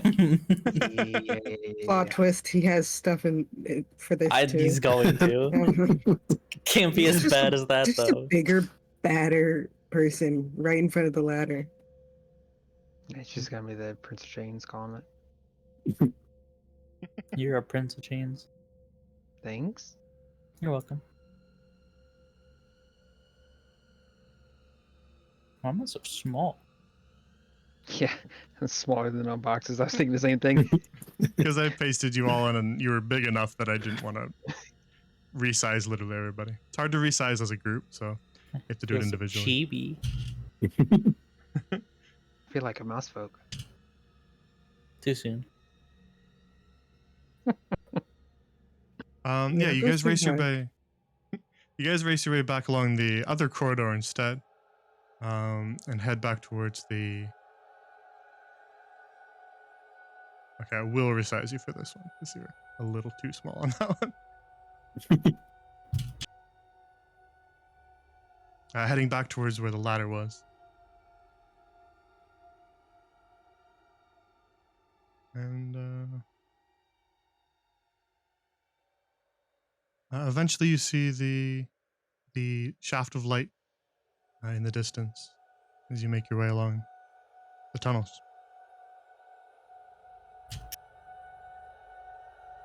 Hey, there are none here. Not yet. Oh, we almost left him. That would have been really bad. We're leaving. Yeah, as you make your way into this chamber with the ladder, you can see that fellow, one of the people who you followed back to this lair. He's just kind of like hunched, slumped in the corner, like arms, fetal position, arms kind of covering his face, just sort of panicking. Get up. Let's go. I'll pull him up and I'm dragging him. Yeah, he moves his arms away from his face. And you can see that his cheeks are kind of streaked with tears, but he kind of shakes himself out of it as you nudge him. Are the things dead? What's going on? We're leaving. Up the ladder. Go. All right. And he kind of scrabbles across on his knees, trying to follow you. And eventually pulls himself up to his feet.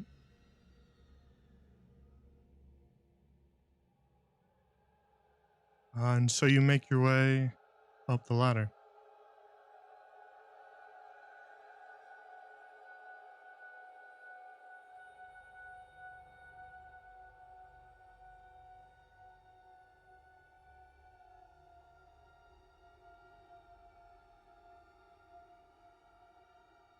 One by one, you all walk up the ladder.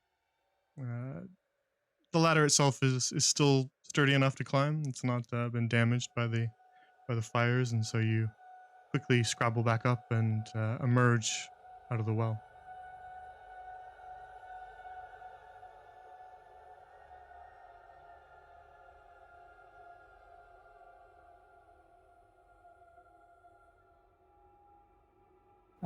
Where do we go?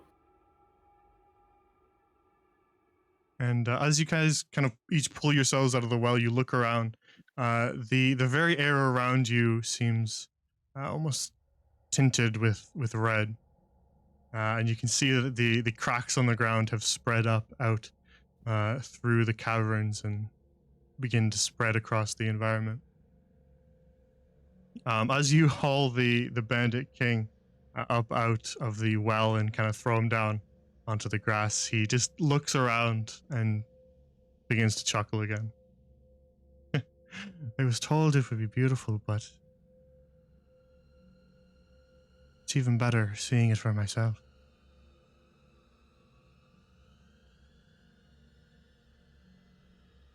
What the hell? Should we take his eyes? Sure. I think we should go somewhere. Yep, need to go back right now.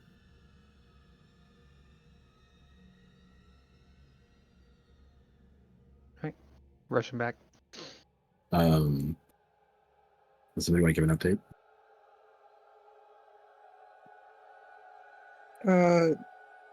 Sarah gives the stone to Kaj. You do it. Okay. I'm gonna look at him for a second and look back at Tibbs. Does it matter anymore? Depends on how far it's spread. Okay. I will walk a bit far behind them, like quick. Reporting. Hi, report. We have the Bandit King in custody. It looks like we were too late, though. Too late for what? He was standing on this large sigil, and it opened up, and fiends started crawling out of it. We had to fight a lot of them. It looks like there's more coming. Everywhere More over coming. here is just on fire, and there are cracks in the ground. Can you tell how widespread the damage is? It's as far as I can see for right now. You sort of have a pause, where you don't get anything from Abel on the other end for a little bit. And then when he next contacts in, he sounds a little bit out of breath as if he sprinted somewhere. And he just kind of... I can't see anything from my position in the castle, so it can't have spread that far. We don't know, but we have to get back to town to see if they need help. Aye, understood. I'll send out scouts to the surrounding area, and I'll try to determine how widespread the damage is and how fast it's spreading. Okay, we'll try and figure out if there's anything we can do to close that. Very well. Keep me posted. Will do.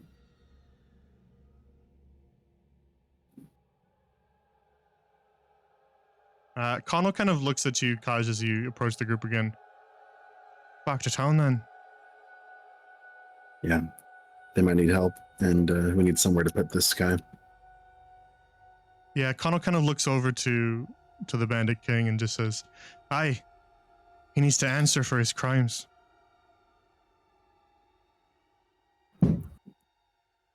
He does, but we also need to see if we can get information out of him. We need to know how to close this. We can get information and then have him answer for his crimes. That's fine with me. Agreed, says Connell. Back to town then. Let's go. Very well. Yeah, you make your way back out into the forest, and you have to kind of dodge your way around cracks in the earth and sprint past a couple fires. The fires themselves, Kaj in particular, you kind of are the one to notice this. They seem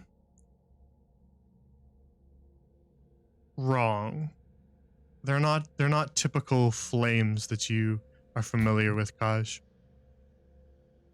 a typical flame, there's an element of of chaos, almost of whimsy to it. It can be bent and willed in different directions. These flames, they seem steadfast, ignorant to the whispers that you could usually speak to them with. Got it. Gil, you going Ugh. with? Yep, sorry.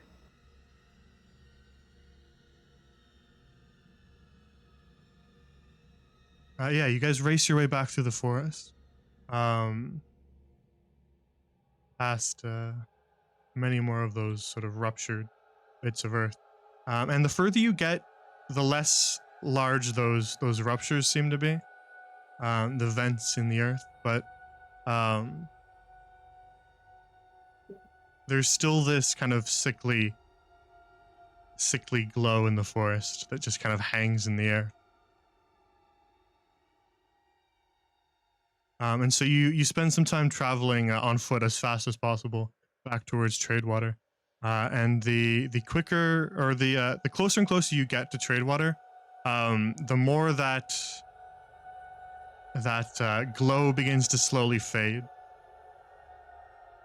It seems to kind of be centralized around the area where that well was, and it hasn't quite reached Tradewater. As you arrive, you can see sort of behind you almost what feels like a sunset in the wrong direction. Sort of this unholy glowing light that is just hanging on the horizon in the direction of the forest and the well, as you sort of behind you as you reach Tradewater. And you can see as you make your way into town, you can see several townsfolk kind of standing out in the streets. They're all kind of craning their necks and trying to look past some of the buildings to see what's happening in the distance.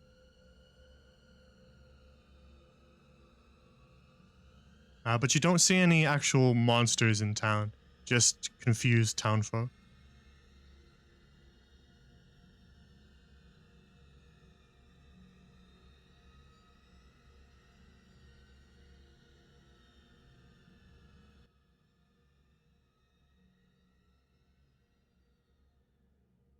So as you arrive back along the road through town, where exactly are you headed? Dockyards. Yeah, we're going back to the inn. Yep. Very well.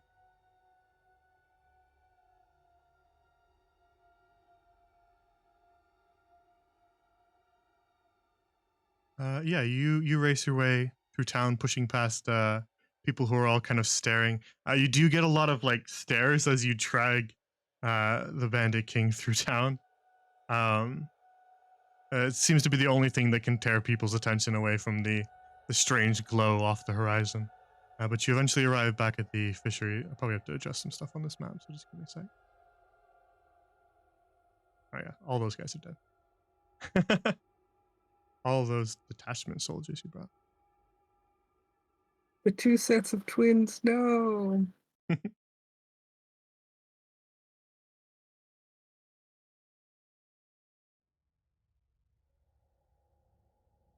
Yeah, you guys race your way back through the fishery square. You can see kind of off along the coast, you can see a couple like fishermen in little boats all staring off at the same glow, trying to figure out what's going on.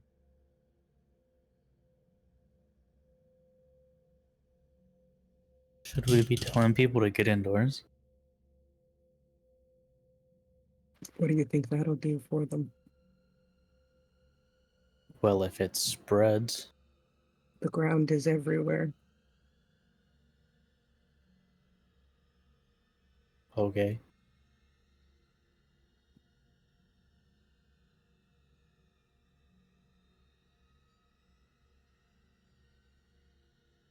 You know Yeah, what? so You know what? Actually, yes. Tell people to get indoors. At least then they'll have something to do, and they'll, you know, People like thinking they're safe. Yeah, actually, as you say that, Connell just like makes a motion to Nina, and she's gonna run off to go do that. She's gonna go try to inform everybody to go and kind of try to herd them all indoors. And so you guys make your way into the Fishery Tavern. You know Okay. what? Oh yeah, this girl. I would have accidentally copied her with you.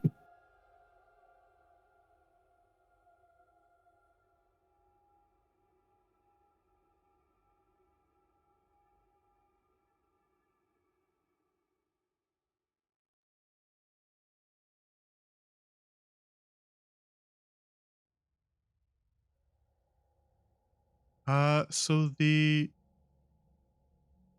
group, you push your way into the tavern, kind of bursting in through the door, and pretty much all of the the business within the tavern stops to stare at you as you all burst in.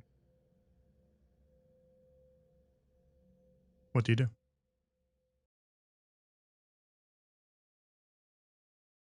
Straight to Mr. King. I'm not talking this time. Mr. King, may I introduce you to the Bandit King? Yeah, Keen turns and kind of stands from his chair, and just kind of looks the figure that you presented him with up and down, and says, well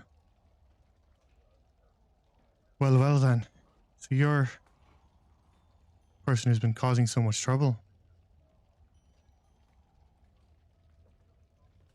You all found him then. He kind of looks a little bit taken aback, kind of unsure of what to think. But you're presenting him with a hard evidence right in front of his face, so can't really argue with what you're showing him. Yes, unfortunately, there were many casualties. He furrows his And- brow. I see. There has been an invasion. An invasion? What do you mean? Fiends. Apparently, this Bandit King has opened some sort of summoning portal and has granted access to certain demonic powers. It is affecting even the outside as we speak. Yeah, you hear the Bandit King softly chuckle under his mask when you describe that. I see. You see Dominic's eyes kind of flick across between all of you, just noting all of the wounds that you guys have. Well, I'm glad that you all made it back all right, and that you've apprehended the culprit. You said that there's an invasion. How fast is it spreading? You can We're see it unsure. outside. It hasn't reached Tradewater yet, but it is on its way. I see. All right. Maldonado, go and send word to the men at the camp. Have them at the ready to repel any fiends that come in the direction of Tradewater. You see this guy nod and stand from the table, and he makes his way out of the tavern.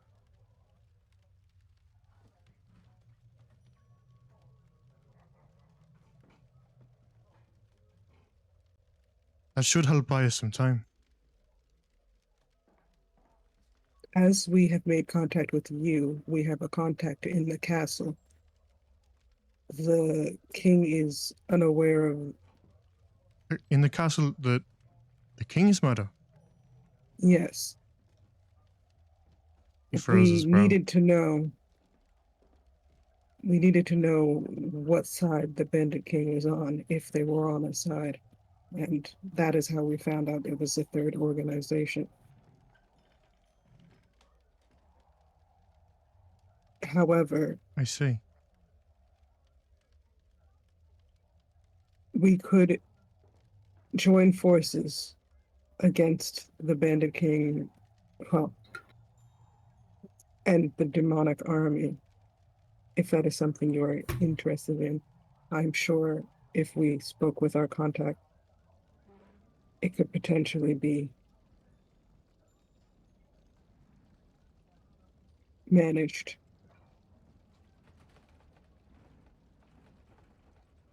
I see. Very well. For the time being, other matters seem to have become more important. I sent word to my men to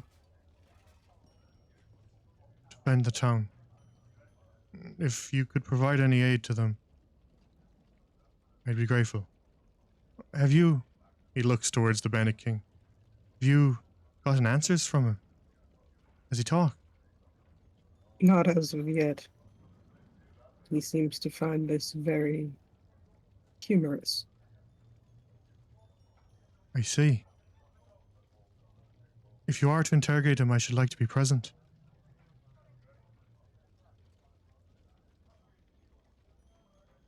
I think our people are owed answers too. I agree. However, I am not sure we have the correct methods or training for said interrogations. I see. I'm not sure. I can occasionally come off as a little heavy-handed.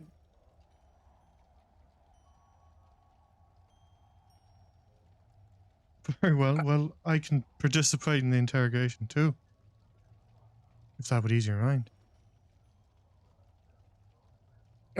Teddy looks at Kaj. Right now, I'm helping Gil go over the journals. So, again, this kind of edition. I think if someone was present, potentially we could have someone on both sides present so both sides get answers straight from the source. Good idea. Very well. When did you wish to do that? Now? I admit I'm eager to know. If we were to do it now, one of us would have to fill in for the other side. I suppose that would be possible. And we can report what we have learned. I'm fine with that. However, I would be more interested in finding out the perimeter of the current predicament that we have outside and finding the pace at which it spreads so that we can more easily mitigate any civilian damages. If there are fires that are starting. Very well. I'll put in word to the people of Tradewater. Any hands who can help to help put out fires, stop it from spreading. He kind of just gives like a flick of his head towards one of the other guys sitting at the table, who stands up If you To, wish to speak to rush off to do Connell that. and get his side of what happened, I think perhaps we should start there. Yeah, he looks over to Connell, who just kind of nods and just says, "I saw it myself, sir. Everything they're saying is true." And Dominic kind of nods and goes, "I trust my man. I don't think you're lying to me."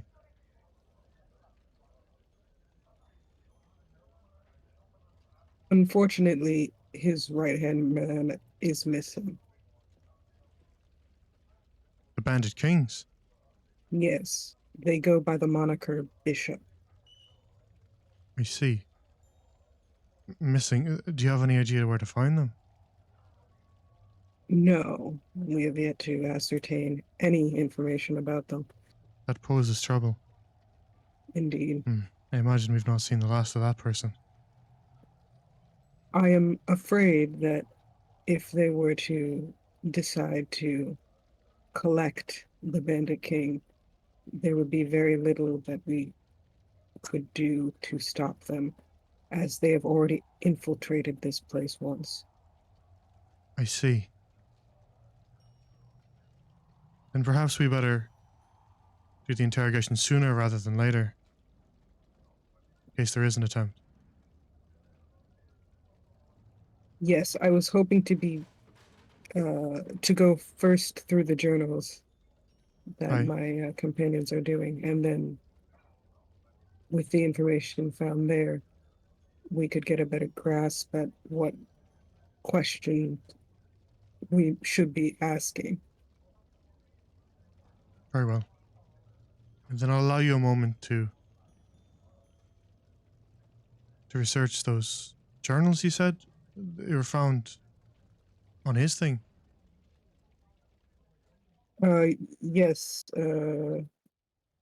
I do not know much about them, as I was in charge of handling the prisoner, but they seem to be going through them. Very well currently. then. I'll allow you time to look through them, so you can make some more informed questions. Teddy's gonna make him sit down at the table. Yeah, Dominic kind of just nods and goes, Connell, tie the prisoner up. And Connell just kind of goes over to dig behind the bar to grab some rope. And will lash the Bandit King to the chair. Bandit King makes no attempt to resist that, just sits down casually in the chair.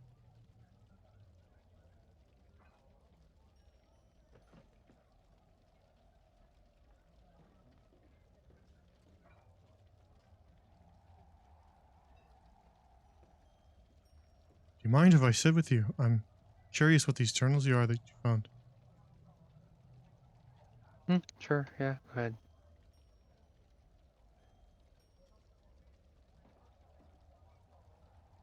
He's just reading. He's not even like paying attention. He's just looking for clues. Yeah, you scan through the journals. They're pretty detailed. There's a lot of text in here. But as you kind of skim, you get you sort of start out in the section that the one was open to. And as Kaz sort of confirmed earlier, they are indeed research notes. You can flip through whole sections that are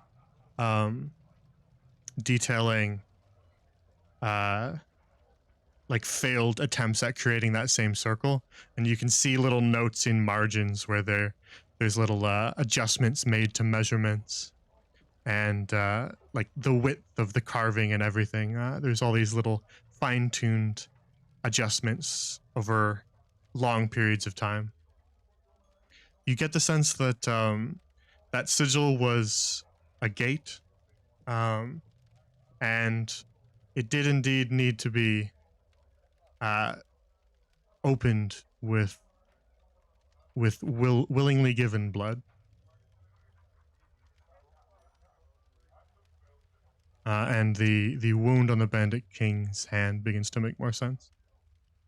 You imagine he must have done it sometime before you arrived. Mhm. Gail, do you think Veronica would know more about this? Maybe. I'm flipping forward, looking for something as to like what's the end goal? What's meant to happen with this? Who's meant to come out? Yeah, you keep flipping through, and Kaj, you flip through one of the other books that you snagged. Kaj, as you flip through your book, your eye kind of catches something familiar. It's notes about alchemy. and creating some sort of liquid fire explosive, and tiny little adjustments made to ratios of ingredients in that, as well as listed out plans to outsource the production to another group. I'm going to turn it and like show it to Gil. This is what we found before. Yeah, that was the first place we found a while back. I don't feel as bad about turning them to ash now. You keep scanning through your book, Kaj, and a name jumps out at you as you're turning pages. Sullivan. Sullivan.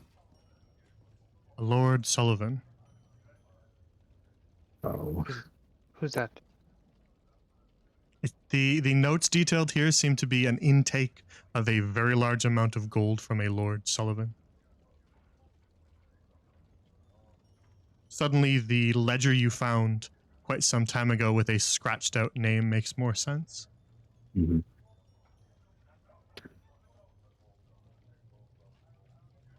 But Gale, you continue to read yours, and from what you can gather, actually make an intelligence check for me, Gale, to see how quickly you digest some of this, because it is heavily detailed notes, pretty in topics that are not particularly something you're well versed with yet. 19. All right, with a 19 then, Gale, as you sift through, you get the sense that this gate was designed to be a permanent fixture. And as you're flipping, you sort of get this sinking feeling in your stomach. This might not be the only gate. Oh no. But the notes kind of seem to end before any other plans are detailed. So you can't tell if any other gates exist or were just planned to be made.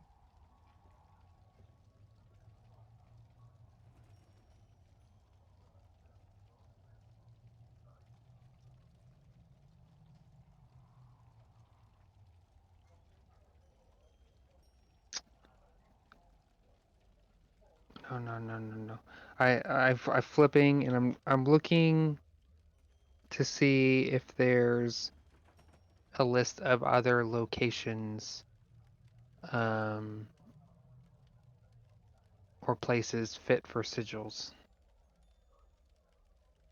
All right, yeah, you begin to scan for that, and we'll go back to Kaj for a sec. Kaj, you continue to flip through your journal, and you actually notice that your journal does actually make mention of a bishop a couple times. A name kind of jumps out off the pages as you turn. It seems like, indeed, Bishop was a second in command, as Bishop seems trusted with a lot of important things. You notice that Bishop seemed to be working on a separate project. And as you turn pages trying to find more information about that, you see some scrawled notes about a summoning that took place, and a large devil that was summoned and then contained within. And at first, the name is kind of unfamiliar as you read it, and then it sort of kind of clicks in your head. That must be the base. The notes seem to refer to the hidden lair as Merkling Depths. That's okay. And so it seems that Bishop may have summoned some sort of massive devil, but they contained it within Merkling Depths. And as you kind of begin to read, you realize that this devil required sustenance. And suddenly, as you realize, Bishop entrusted a person written down in your journal you're reading as a Darius. Suddenly, the prisons begin to make more sense. Mm.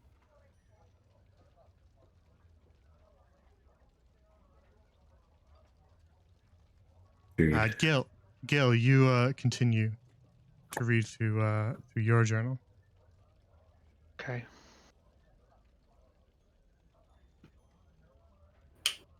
And you sort of reach sparse notes.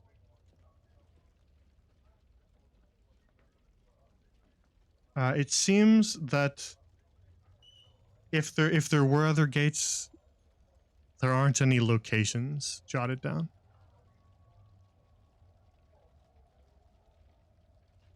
In fact, as you reach a certain page, the journal just sort of ends and the rest of it is just blank. It seems like the gate that you guys found down in Merkling Depths was the focused project. Seemed to be the most important thing that those bandits down there were working on.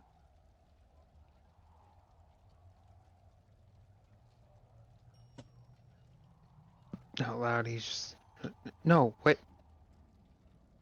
Where's the rest? Gets up.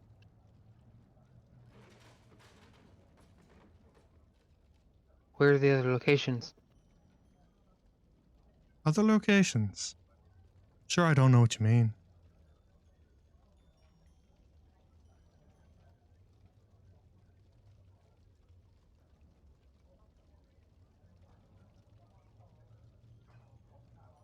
What do you mean? This isn't the only intended circle. You mean like they made more of them?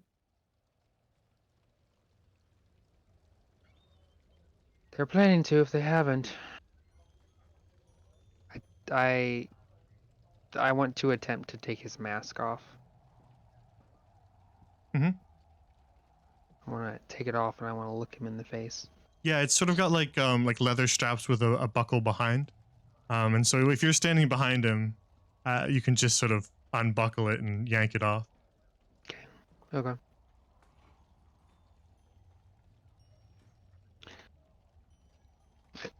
When I take it off and I go to the front of him and look at him face to face, what do I see with his eyes? What kind of expression?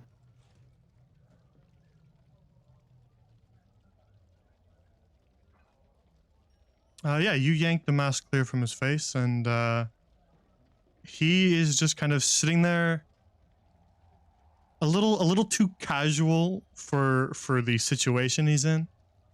Almost to the point where it's a little irksome. It's a little annoying how casual he is. But as you kind of look in his eyes, make an insight check.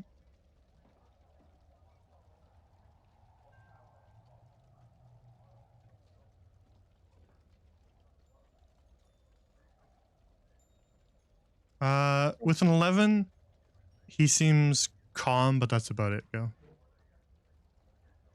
Can I make an insight check as well? I mean, it's not going to be better. In the meantime, I punch him in the nose in frustration. Yeah, you just clock him right in the face, and he kind of reels back, and blood kind of streams down Hey. his chin. Gil, that's not fair. Fuck I off. feel like I can do that. More than well deserved. It's all right. Zara's gonna like get pretty close to his face and then just like sort of like put his hand to his face and like turn it around and like memorize detailing this kid's face like very intently. Yeah, he's kind of got like strong features, sharp, and rather young looking. He only looks to be maybe mid-20s. Kind of a dark brown hair. Little pale.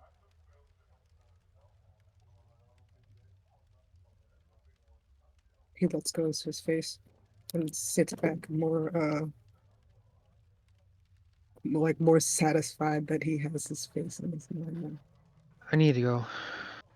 I'm gonna go see a friend. Grabs the journal.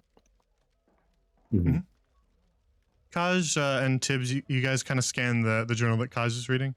You were looking for some more names, right? Yep. Yeah. A couple names stand out, just kind of repeated throughout. Sent on like what seemed to be your average errands, sent on raids.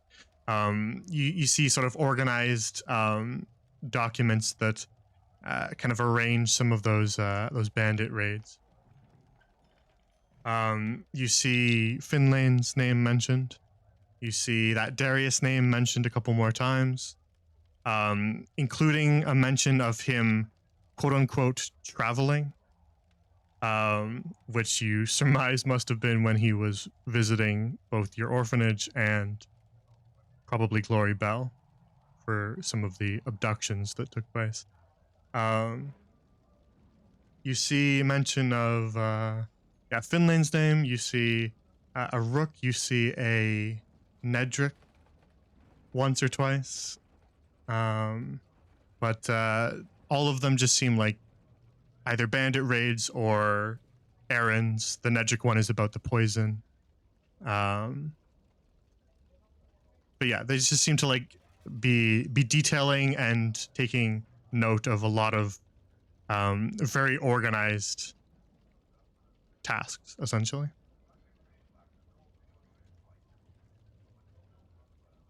And there's no more names that had money near them, like the Sullivan. No, not particularly. No. Whew. Seems like the largest influx of cash came from a Lord Sullivan. All right. Okay, you absolutely certain? Just checking for Ruva. Double checking. Sir,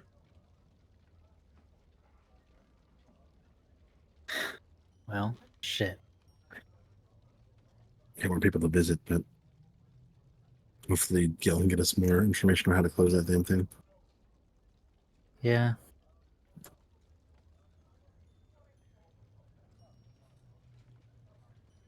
Man, what are we gonna do?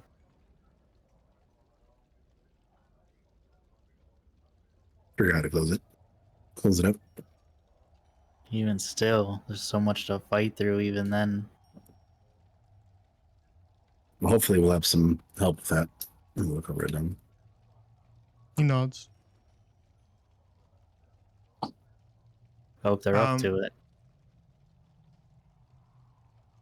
Yeah, Dominic just kind of nods. He's furrowed his brow a little bit. You can tell that he's kind of thinking, but he just kind of mumbles. They'll have to be. But Gil, you ran off to head where? To go see Runica. And while I'm going, I actually had a question for you. Mhm. So looking back at the journey and what's happened, the creatures in the forest and stuff have been really weird, especially on our way here. Was the distance between kind of like gauge roughly if where we were, the hideout, was that same forest, roughly same vicinity or nearby where those creatures were really acting up by the people who are throwing logs in the water? It's within distance. It'd be a couple like nights ride to travel between some of the places where you've been seeing these weird occurrences. But a big creature like that, it's probably fast enough to make it a lot shorter of a journey. You from fighting and defeating that beast, you could probably estimate that the claws it was using are akin to the claws you've seen throughout your journey.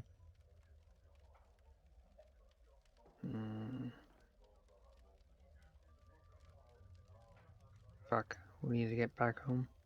Okay. So you're heading to Runica then. Mm-hmm. Very well. Quickly. Yeah, you speed your way across town. You still see like a couple people loitering in the streets, trying to look at the lights in the distance, but most people have been kind of ushered inside. I'll probably have to adjust this map, but I'll decide everybody else.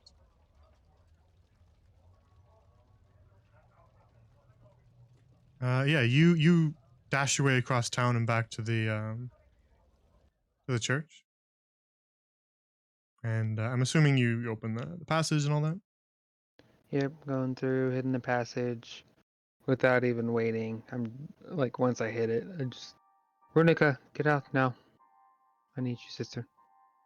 Yeah, she kind of hears the alarm in your voice, and you see her hurry out of the passage, and you kind of see Gray and Finlay kind of poke their heads out after to see what's going on. And Runica hurries out and then kind of sees concern across your face and just says, "What's wrong? What's happening?" He starts pacing back and forth, freaking out, and he starts rambling. All right, so we went over to the hideout and we Hold found on. Slow down. we have a What? problem. We have a problem. A portal was open, or something was open. Devils, they came out. We killed one. I have its heart, but there's more. There is intended to be more. Um, what we're feeling, the smell, the regions, their hints, their locations. Do you know where? Does there a map? Do you have an idea of where these other places can be?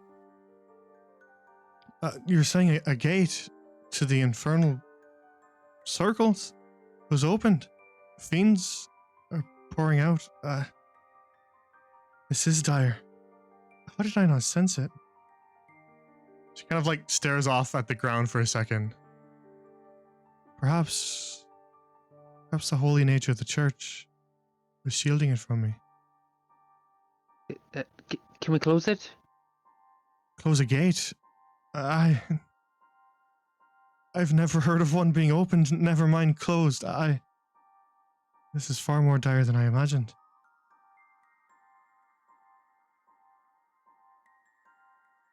Manifesting a devil into a body here, that's one thing. Opening a direct gate to the infernal circles, that's an entirely other matter.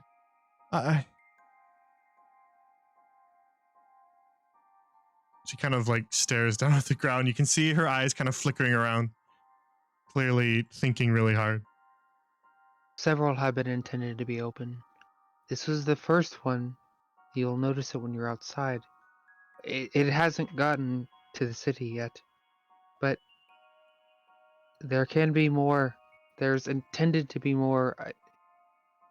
Are there other locations or regions that we felt or have reports about? Well, I've not received anything. I've been tucked away in the church. I've not heard anything about other locations. Well, you would have a better idea than I would.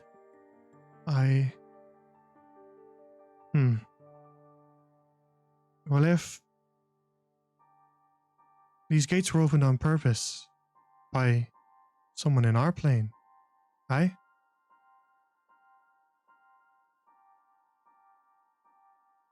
Is that correct? Yes, look. I'll toss her the journal. Yeah, she catches it and kind of flicks through the pages, looking for.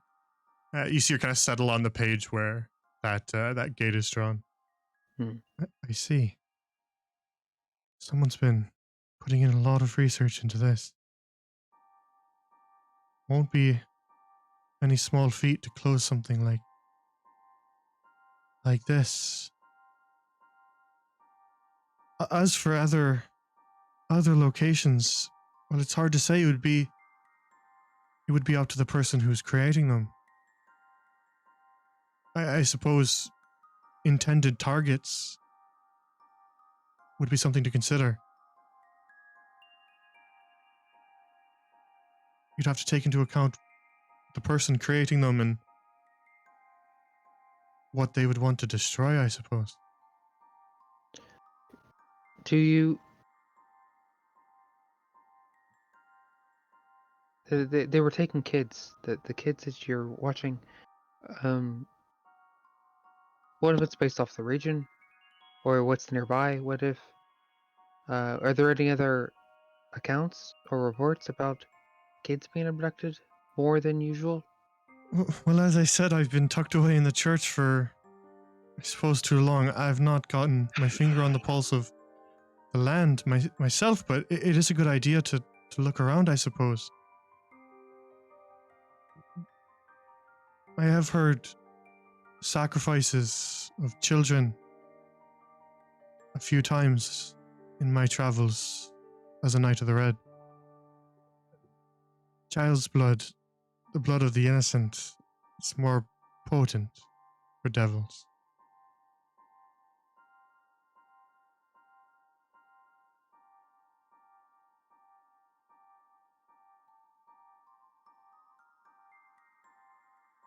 Sister, how long does it take to prepare another ritual? Well, I'd have to read these notes further to know the exact amount, but judging by the detail,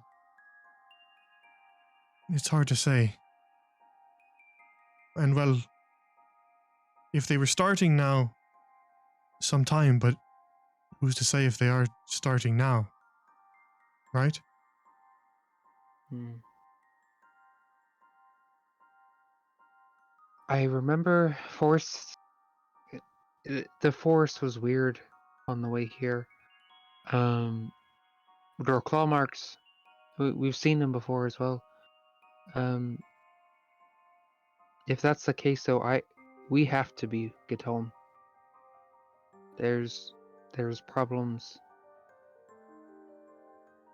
If that's any clue. I see. Um, Where's home for you again?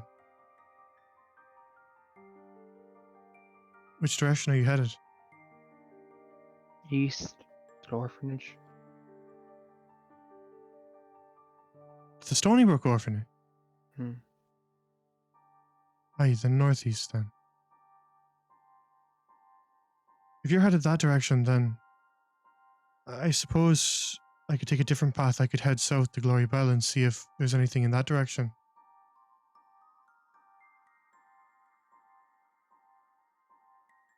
Probably best. Could you send a raven? If you find anything, I'll send one as well from. To the orphanage? Yes. Aye, I could do that. Sir, how much time would you need to prepare another blood ritual with the heart? Well, I have the materials, but it would take me another night to get ready. But I could do it right away in the morning if you're in a rush. I don't know if we have time. If we are dealing with devils, then better to be prepared than underprepared, yes? Alright. Can you start preparing that? Is there anything I need to get from the market or something? Well, if you have, I imagine by your words that you have another heart, Yes, and a vial. and that's all I need. I can Right. provide the rest. Alright, I'll be back. I have to give the others. Very well. I Yes, shall sir. prepare and I'll pack my things, and as soon as we're done the ritual, I'll make for Glory Bell. Alright.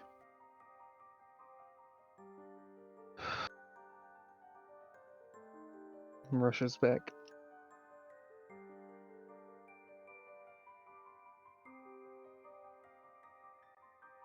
All right, yeah, you sprint your way back through town.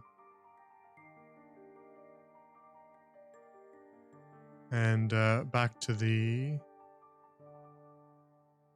fishery.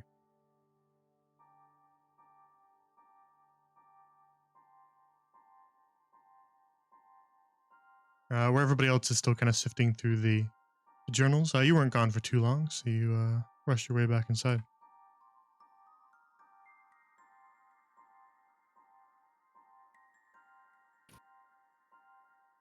Any good news?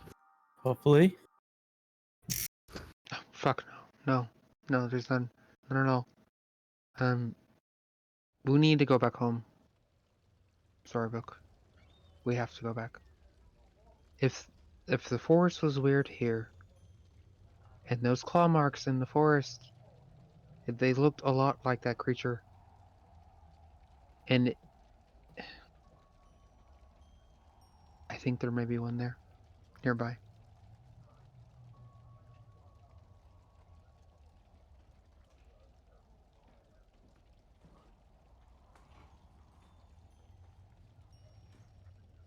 It would be best if we could get horses. We need to go quickly. I told Runica to go to Glory Bell. She's going to keep her eyes and ears open for any reports on children being taken or strange rumors about the forest. But Aren't we needed here though?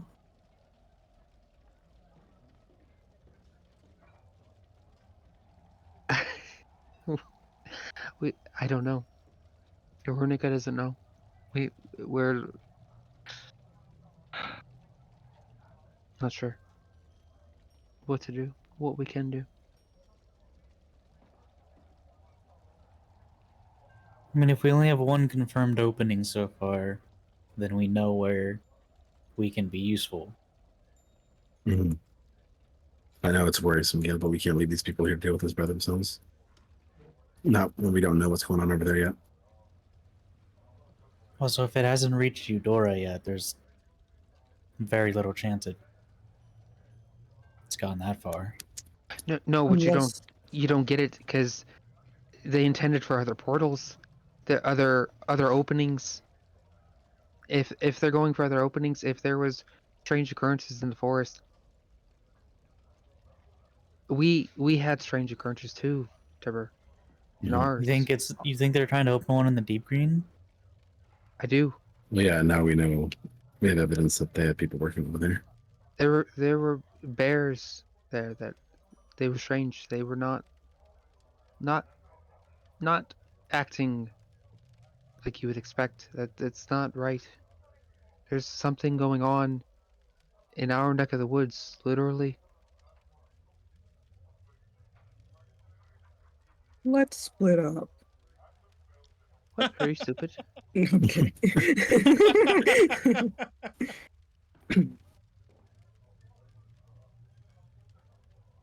I think perhaps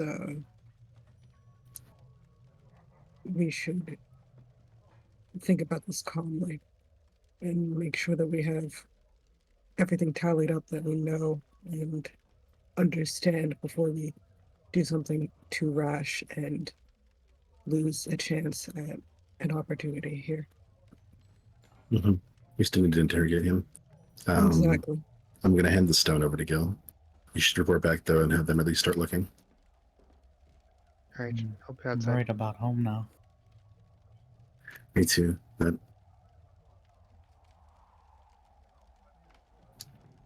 I suppose this is someone's home, so. Wait. Home, though. That is where the family is.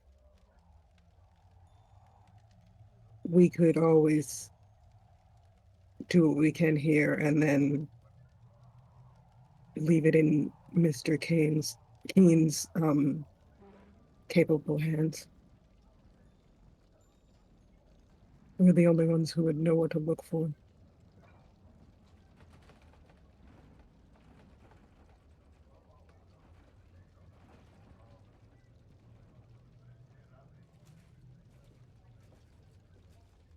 It's either we play it safe and we stay here, or we try to get on the advantage. Yeah. I suppose it's all about risk. It's a big risk. It is. I think it's too big, honestly. It is for home, though. Oh, hello. Can you hear me? Okay, is that a yes? What? Oh, my connection was gone. Oh, okay. okay. Yeah, we can hear you. We can hear you. All I heard was silence. I didn't know what happened. Yeah, we can hear you now. Okay. I don't know. I'm cool with either, but I think we should stay where we know we can be useful for now. Mm-hmm. You are going to stay for the interrogation too, aren't you? Yeah. Yes, we have to be present for that. Very well.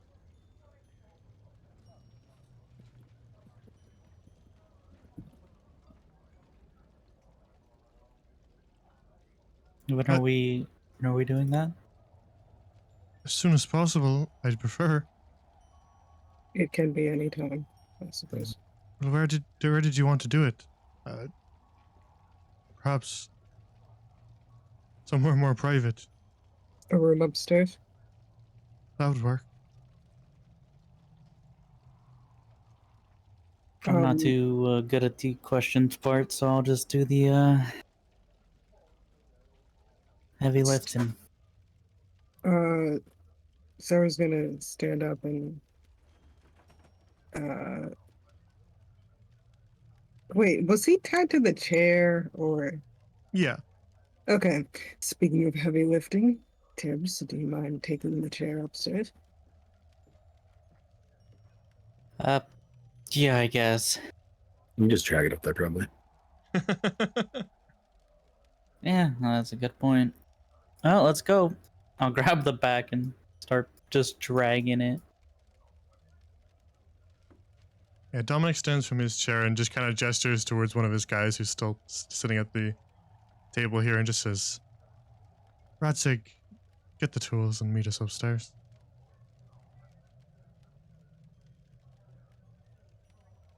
I don't like the thing just What? fucking just yeah, get the tools. Well, no, That's too nonchalant. no, well, that's the thing. Zerus does not blink, but the thing is, that's not great. If Zeru was saying they might be too heavy-handed, and Keen's like, "Don't worry, I got this," and then he's like, "Let's get those tools, though." Gonna peel off his fingernails on my Alright. one. Gail, you joining them? No. Gale went outside. Gotcha. He went to Tell frolic. this guy, if you see our blue friend again, can you send him back up to us? He nods. Thank you. If you see him again, Alright, so yeah, you guys make your way upstairs. Actually, let me just... Let's move this guy. We'll get the group. And Keen kind of leads you along the hallway. I think this is gonna be my first time torturing someone in D&D. wow. First time? Yeah, believe it or not.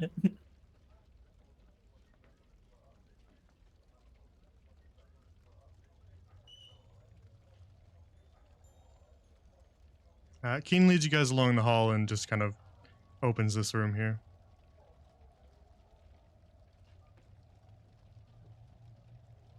I'll just pop him down like in the middle.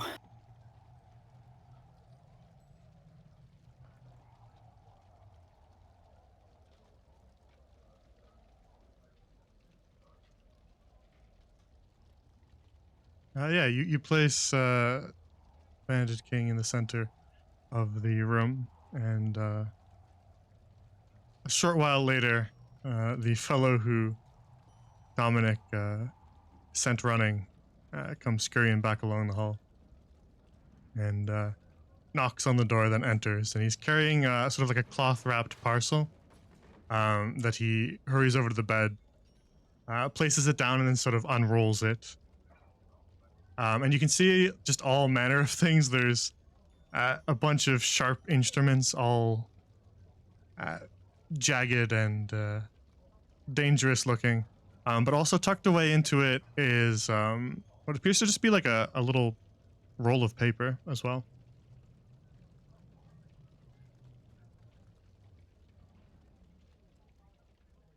And Dominic kind of looks towards the three of you and just says, well then, you brought him in, so I'll allow you to lead. I know you said you didn't want to be too heavy-handed, so I suppose I'll let you guys decide where you want to start.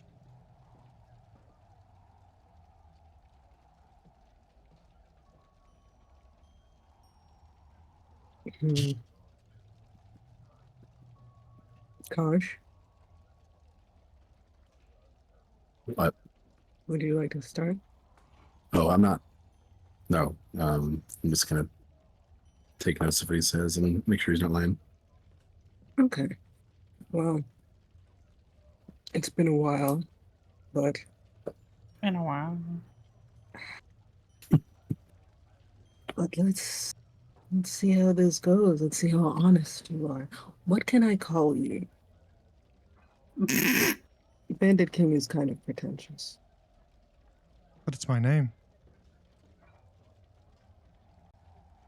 And my name is Teddy. Congratulations.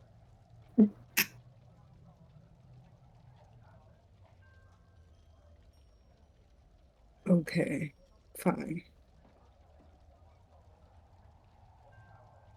Have you ever seen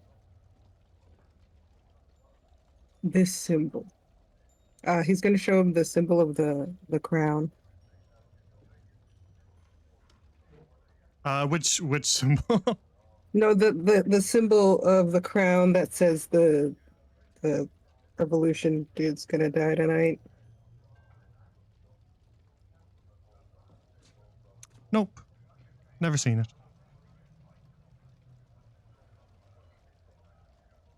Okay.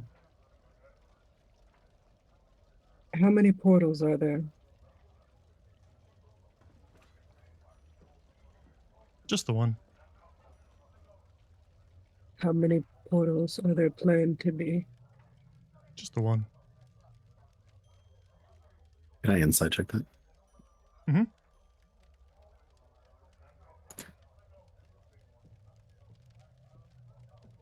He looks calm as calm can be. Completely unconcerned.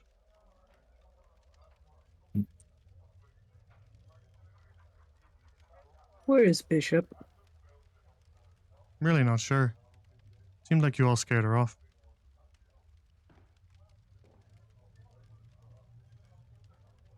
Who is Bishop?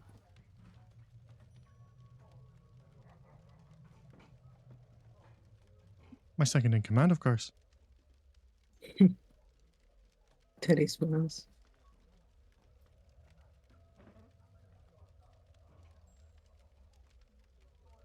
Are there any special places Bishop may go to? None that I would know. She was fond of her library, but I think you all burned that down.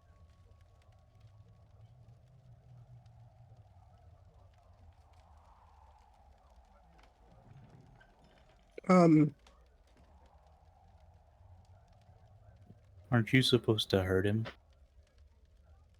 Who are you What? asking that to? To Zara? Teddy? Yeah. Teddy, I told you I was trying to be nice. You all are quite cordial. Thank you for that. Would you like me to hurt him, Tibbs? That's how I thought that goes. I wanted to see if he would tell me anything before that.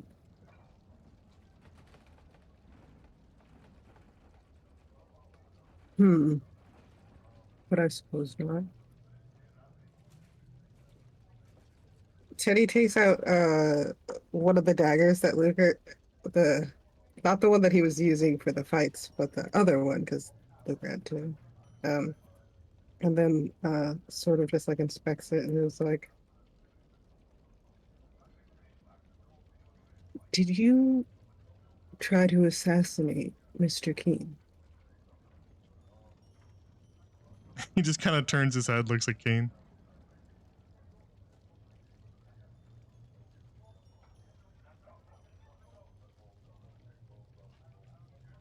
Would appear that way.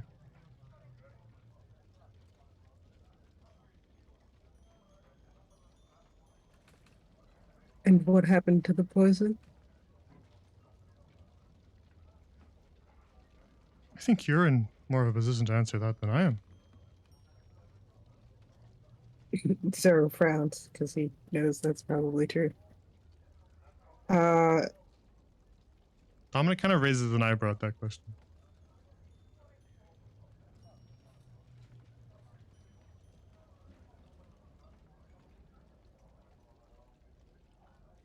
Yep. Okay. I'm out of ideas. Can we just like start poking him and stuff and see what happens? Dominic motions to you, Zara, to step out in the hall Okay. if you want to follow him. Mm-hmm. He will. He takes kind of a little bit of a walk away from the door just so that he can drop his voice and not be heard. There is another option. I wanted to see what he was going to say first. Unaffected by torture or otherwise. But we do have a scroll we could use as well to try to determine some of these answers. Go on. You ever heard of a spell called Zone of Truth? Yes. Well, would be worth a try, no?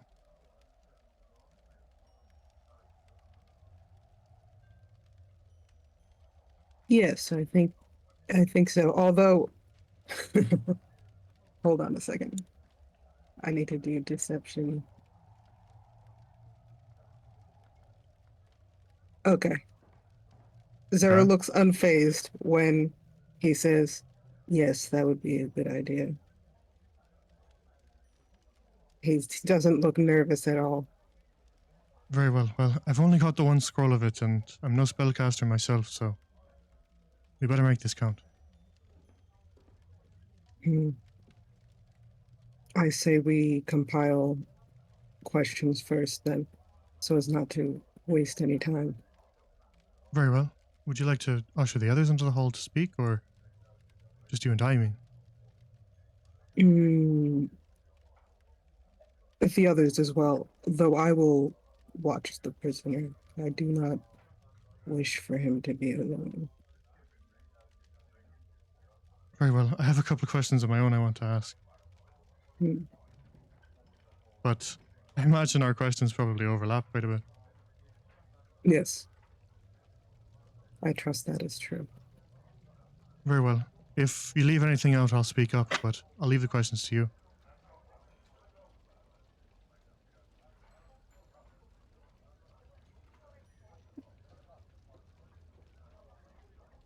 So did you want the others to gather, or did you want what? I forgot what you said.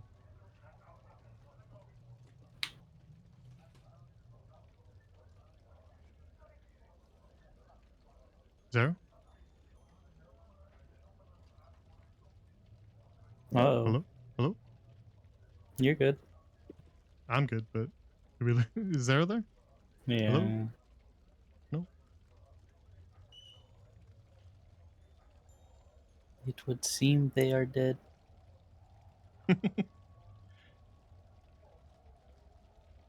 She All got right. got too. People still in the room. Is there anything you're doing?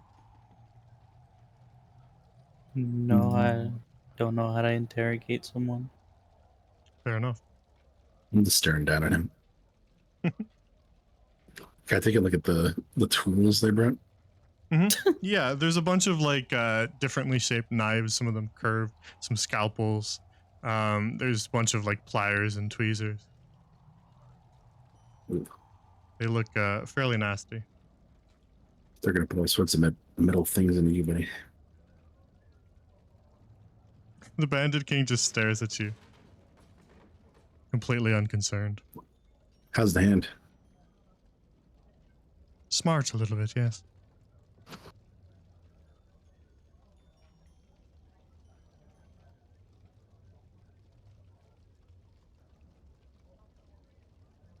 They lost internet. Gotcha. Well, we are at the end of the session anyway, so we could call it there. Wow.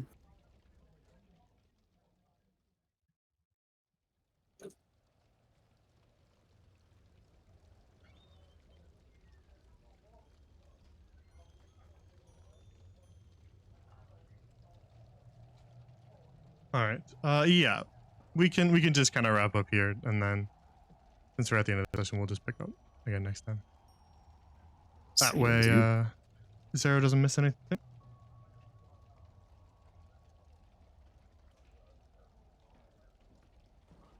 All right. Well, we'll say that the two of them head back in, and then we'll leave it there. As Dominic kind of makes his way back over to to the set of tools. And you see him kind of like trace his fingers over a couple of the sharp instruments, Kaj, and then he settles on that scroll and he plucks that from the little kind of leather strap that was keeping it in there.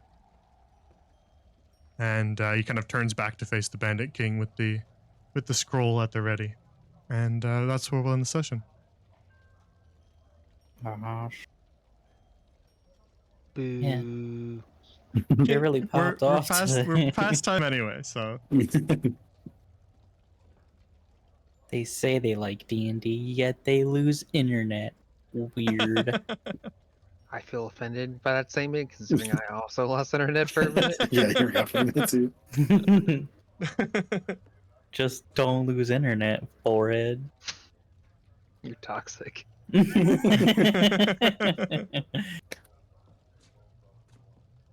all right. Yeah, a ton of stuff happened in that session, but we'll pick up again next time and we'll ask some questions. For your reference, it might be a good idea to take note of what you've already asked him, because we had to split this in half. That's kind of why I was going a little longer, just to let you ask him some questions without getting interrupted. But might be worth it to scrub back a little bit in the VOD and make sure that you know what you've asked him, just so you can pay attention to consistent stories and all that, right? Mhm.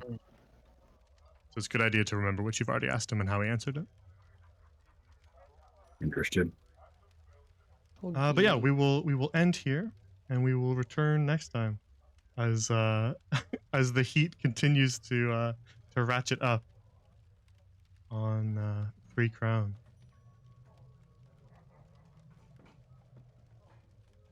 All right. I need to make a couple notes. Interrogation is where we'll start, and then we'll also probably have the ritual next time too. So I'll get that nice and ready. Alrighty. So, like I said, I think I'm good for next week. I don't think there's anything that'll interfere. Of course, sometimes plans change, but I'll pencil it as a yes for now. And if anything changes, I'll let you know. But I think I'm alright. And then the week after that is probably when I will have to take a week off. Okay. Sedge. So hopefully next time's cliffhanger is not so brutal. But we'll see. You never know. Yeah. The next actual stream will be Wednesday. We'll just keep playing Vampire the Masquerade. So it's a lot of fun. Yeah. So tune into that. It'll be probably 8 Eastern on Wednesday. And the next session will be same time. So next Monday, 7 p.m. Eastern. We'll pick back up again. And, well, that's really all I have for you. So thank you all for tuning in. Thanks for watching. And I'll see you guys. Thank you for playing, players, of course. Thank you. Yeah, thank you, Ronan. Thank you. Of course. It's always a good time. And I'll see you guys next time. Take care, everybody. Have a good night. And thank you for watching. Bye, chat. Bye bye.